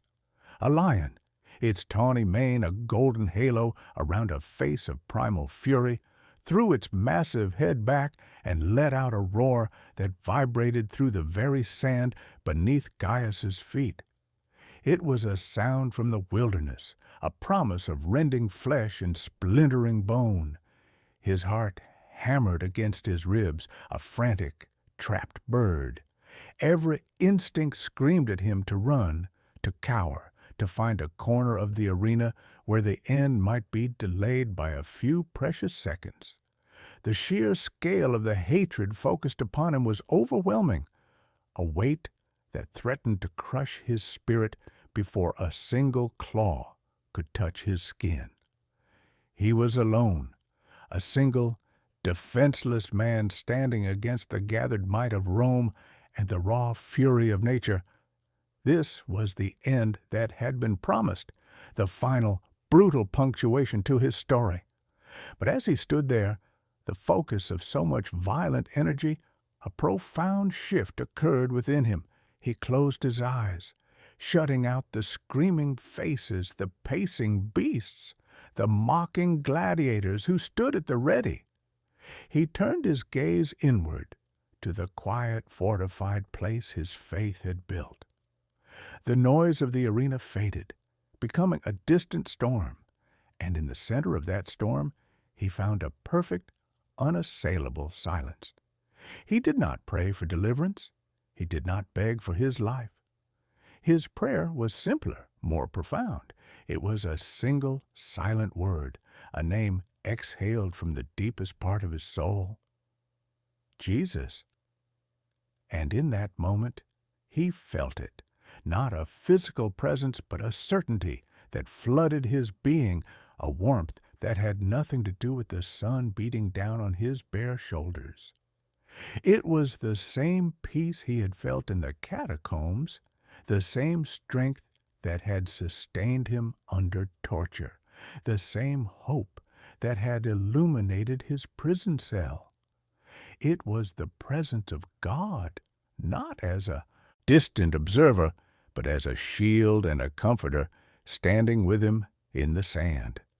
The chaos of the arena, the roaring, the stench, the terror, was real, but it was also temporary, a fleeting shadow on the edge of an eternal reality. He was not a victim being thrown to beasts. He was a witness stepping onto the final stage of his testimony. A strange calm settled over him, steadying his trembling limbs and silencing the frantic beat of his heart. He opened his eyes, and the roaring crowd, the caged lions, the certain agonizing death, none of it had the power to touch him anymore. He was already living in the first moments of the glory to come. Chapter 20. The courage. The roar of the crowd swelled to a deafening crescendo as the handlers, with brutal efficiency, began to crank the heavy winches. The iron gates of the nearest cage groaned upward, the sound a metallic shriek that cut through the human noise like a blade.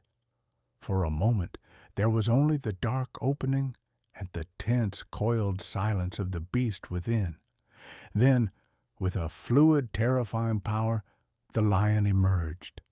It was a massive male, its muscles rippling beneath a coat of dusty gold, its eyes burning with a feral, ancient intelligence.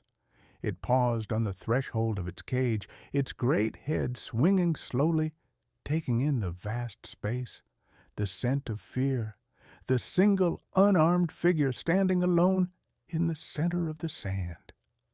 A low, rumbling growl vibrated from its chest, a sound that promised a swift and brutal end. A hush, anticipatory and bloodthirsty, fell over the amphitheater. All eyes were fixed on the two figures, the man and the beast. The editor of the games, a florid-faced official in a purple-bordered toga, stepped to the edge of the imperial box.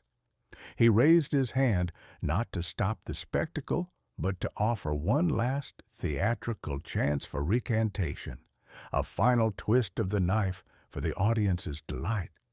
His voice, amplified by the bowl-like acoustics, rang out across the arena. Gaius of Rome, the mercy of Caesar is infinite. Make the sign of devotion to the divine emperor. Renounce your Christ, and you may yet walk from this sand a free man. The offer hung in the hot, dusty air, a tantalizing thread back to life, to breath, to the world of the living.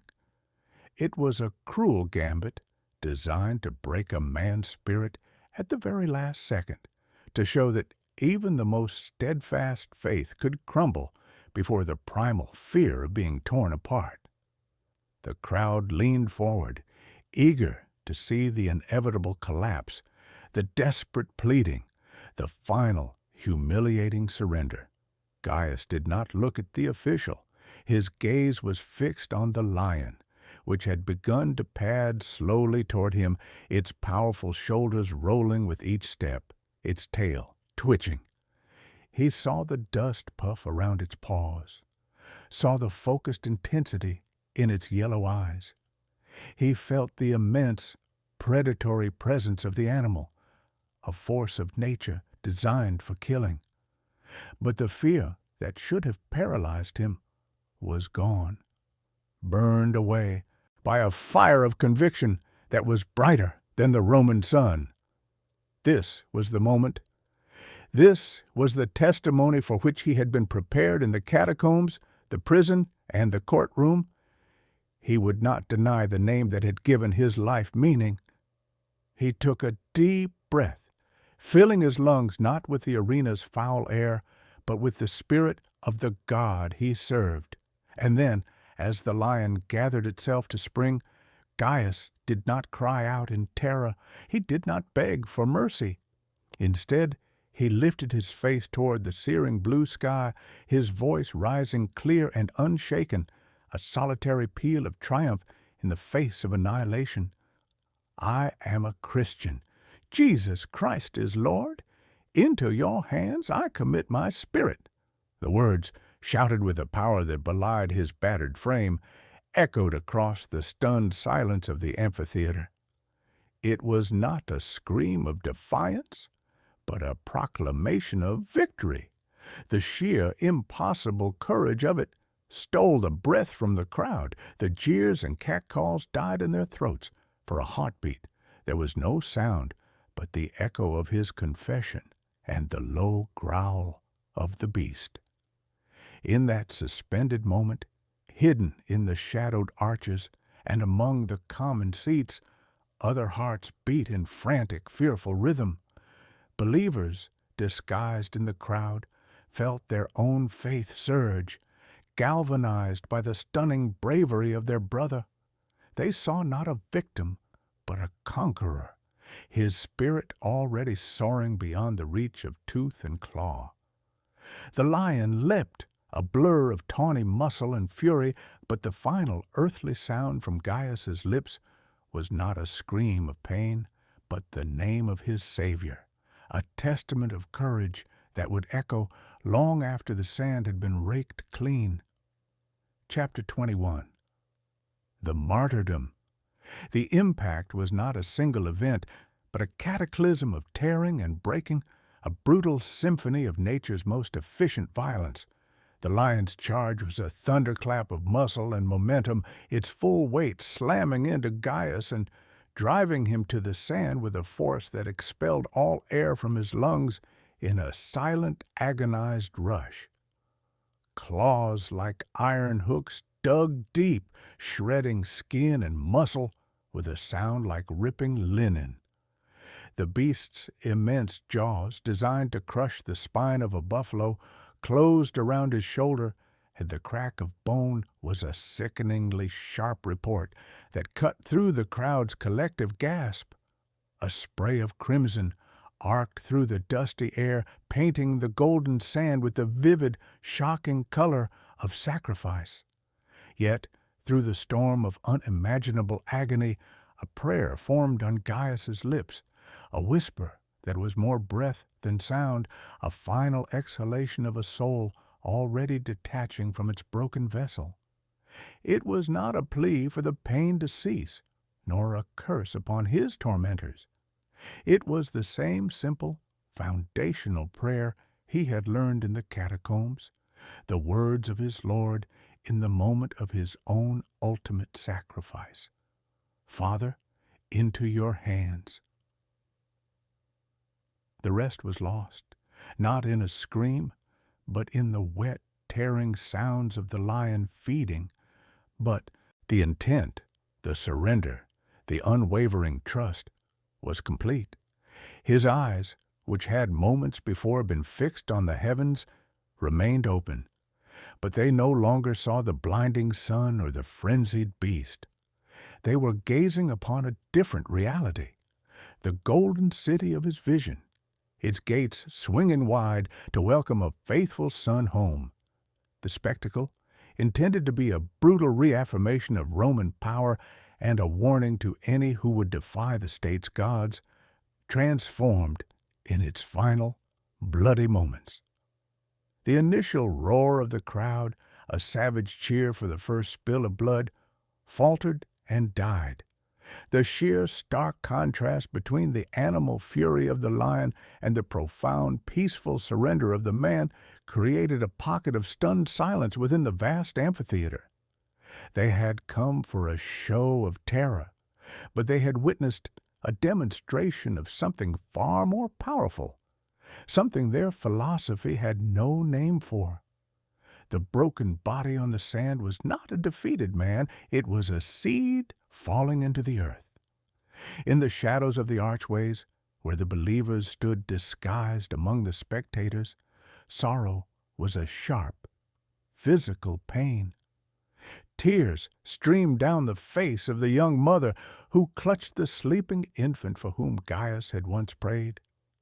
The burly Silas, his own face a mask of grim pride and grief, bowed his head, his fists clenched not in anger, but in a vow of continued faithfulness. They mourned the loss of a brother, a friend, a courageous heart. But their sorrow was not the sorrow of those without hope. It was a sorrow laced with a fierce, burning inspiration. Gaius had not just died. He had shown them how to die. He had walked the path they all feared they might one day tread, and he had walked it not with fear, but with a song of triumph on his lips. His martyrdom was not an end. It was a kindling, a spark that leaped from the blood-soaked sand and settled deep in their own hearts, banishing fear and igniting a fervor that would outlive the might of legions and the reign of emperors. The lions had taken his life, but his death had given them a courage that was, from that day forward, unbreakable. Chapter 22.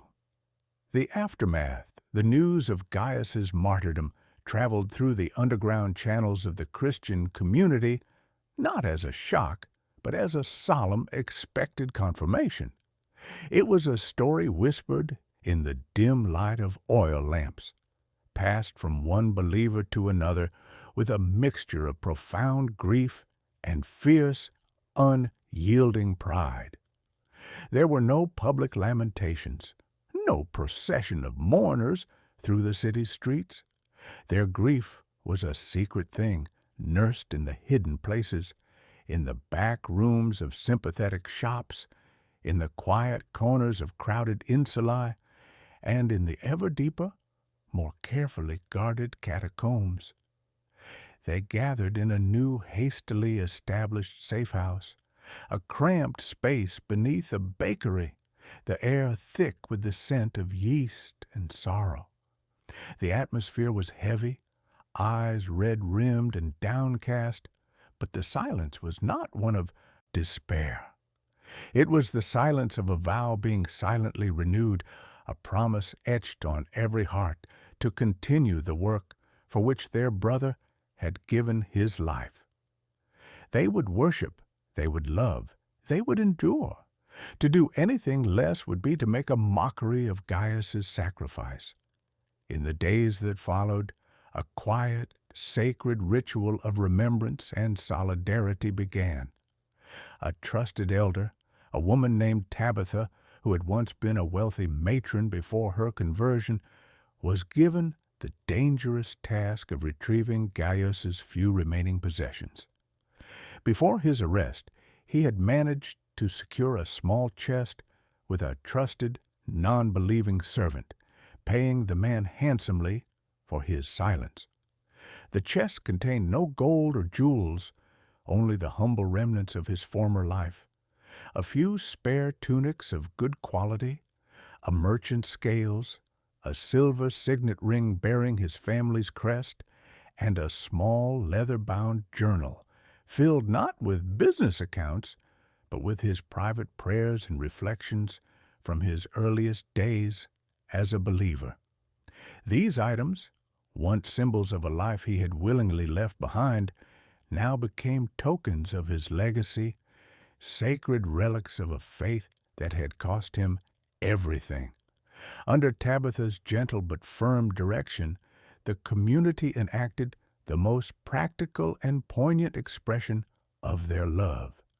The fine wool tunics were carefully unraveled, the thread washed and re-spun to be woven into warm clothing for the coming winter. The merchant's scales were sold on the black market, the coins used to purchase medicine for an ailing widow and food for the families of those who had been imprisoned. The silver signet ring, a symbol of a worldly identity he had cast off, was melted down, its value converted into rent money for a family of believers about to be evicted from their tenement. Each redistribution was a silent sermon, a living embodiment of the teachings Gaius had died for. It was the body of Christ, wounded and bleeding, caring for its own, ensuring that no one among them would hunger or want because of their shared persecution. The act was not charity, it was kinship, a tangible weave of mutual support that made them, in their poverty and danger, richer than any emperor. The journal, however, was treated differently. It was not sold or bartered. It was read aloud in the hushed gatherings, the careful, earnest words of a new believer wrestling with fear and finding peace leaping from the page. They heard his struggles, his moments of doubt, his joyous discoveries of grace, and his final settled resolve. His written faith, preserved in ink, became a living voice, encouraging them, strengthening them, reminding them that the path to courage was often paved with fear overcome. In the redistribution of his belongings and the sharing of his words, Gaius was not gone.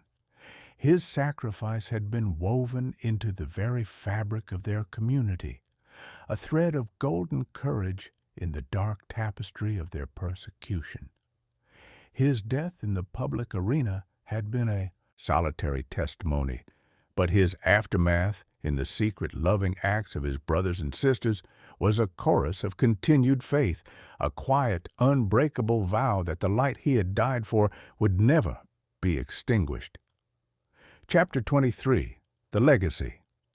A story told in whispers has a power that a shout can never possess.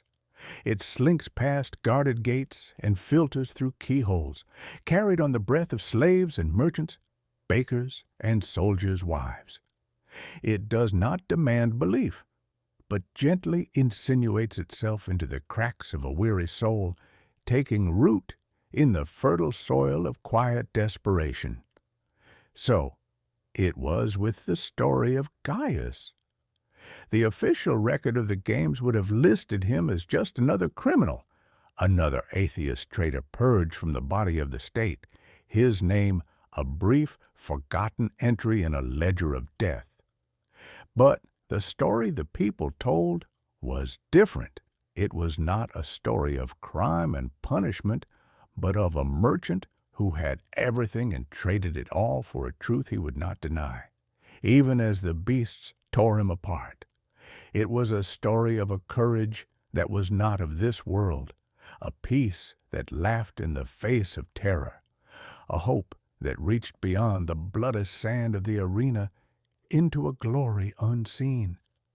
In the taverns and the market stalls, in the shadowed corners of the baths, the tale was recounted, always in hushed tones, always with a glance over the shoulder.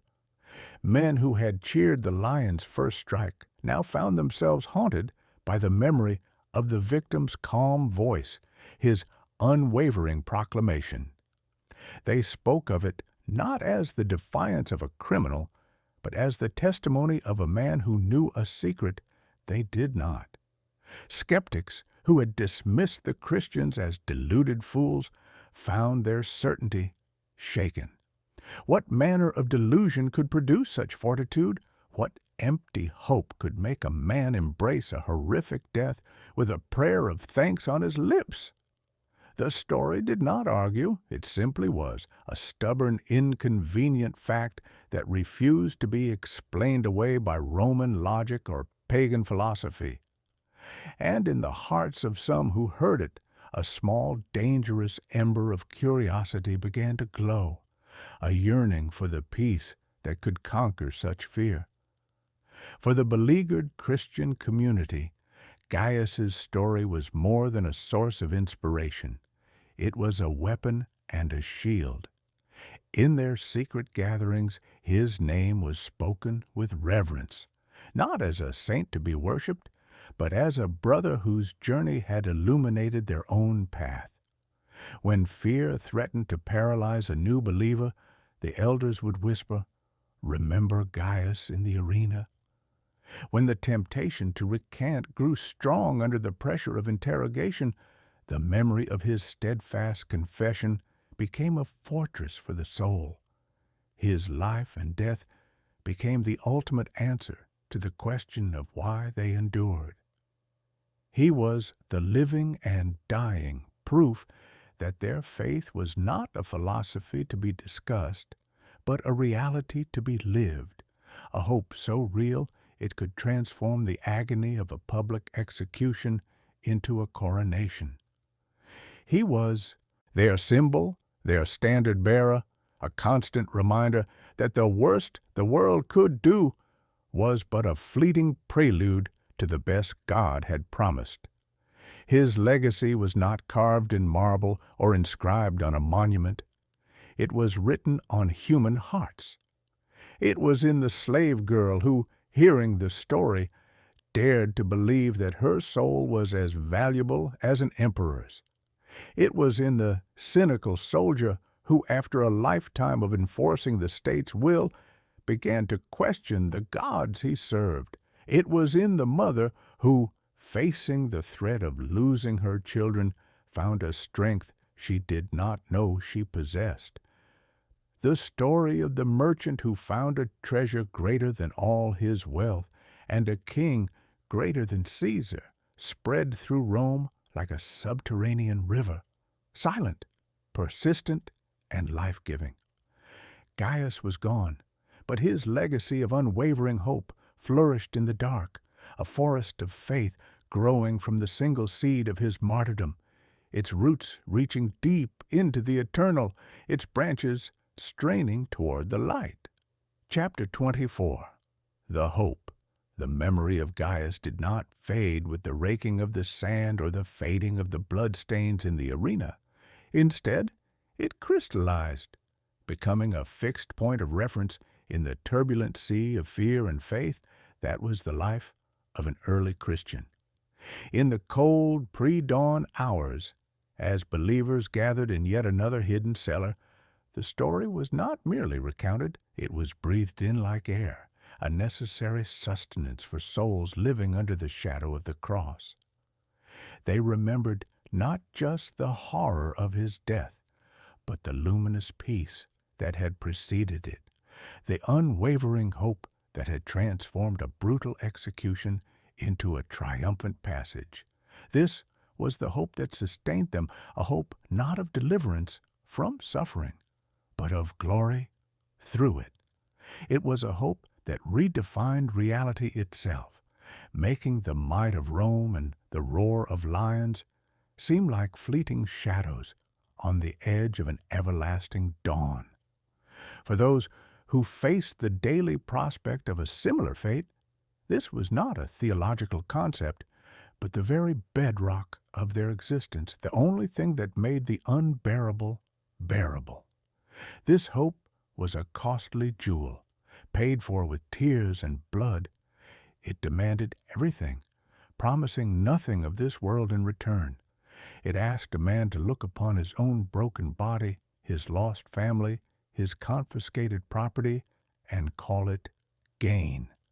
It asked a woman to relinquish her children to the state's mercy and still sing hymns of praise. It was a hope that flourished not in spite of the suffering, but because of it, its roots drawing a strange, paradoxical nourishment from the very soil of persecution. The modern mind, accustomed to comfort in the pursuit of happiness as ultimate goods, struggles to comprehend such a calculus.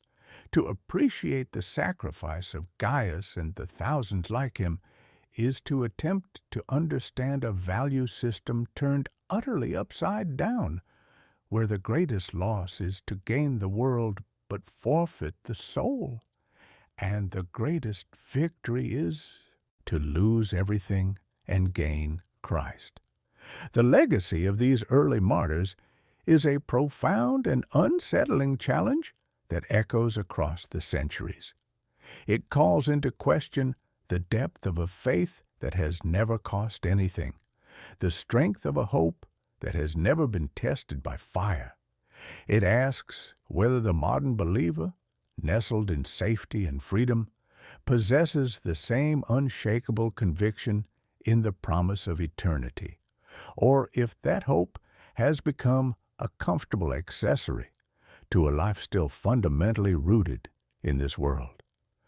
The story of Gaius is a mirror held up to the soul, reflecting the question, for what and for whom would you be willing to lose it all? His hope was not a passive wish, but an active, conquering force that enabled him to stare into the jaws of death and see the gates of heaven swinging wide. It is this radical, world-defying hope, forged in the catacombs and sealed in the arena, that remains the most enduring and powerful testament of the early church.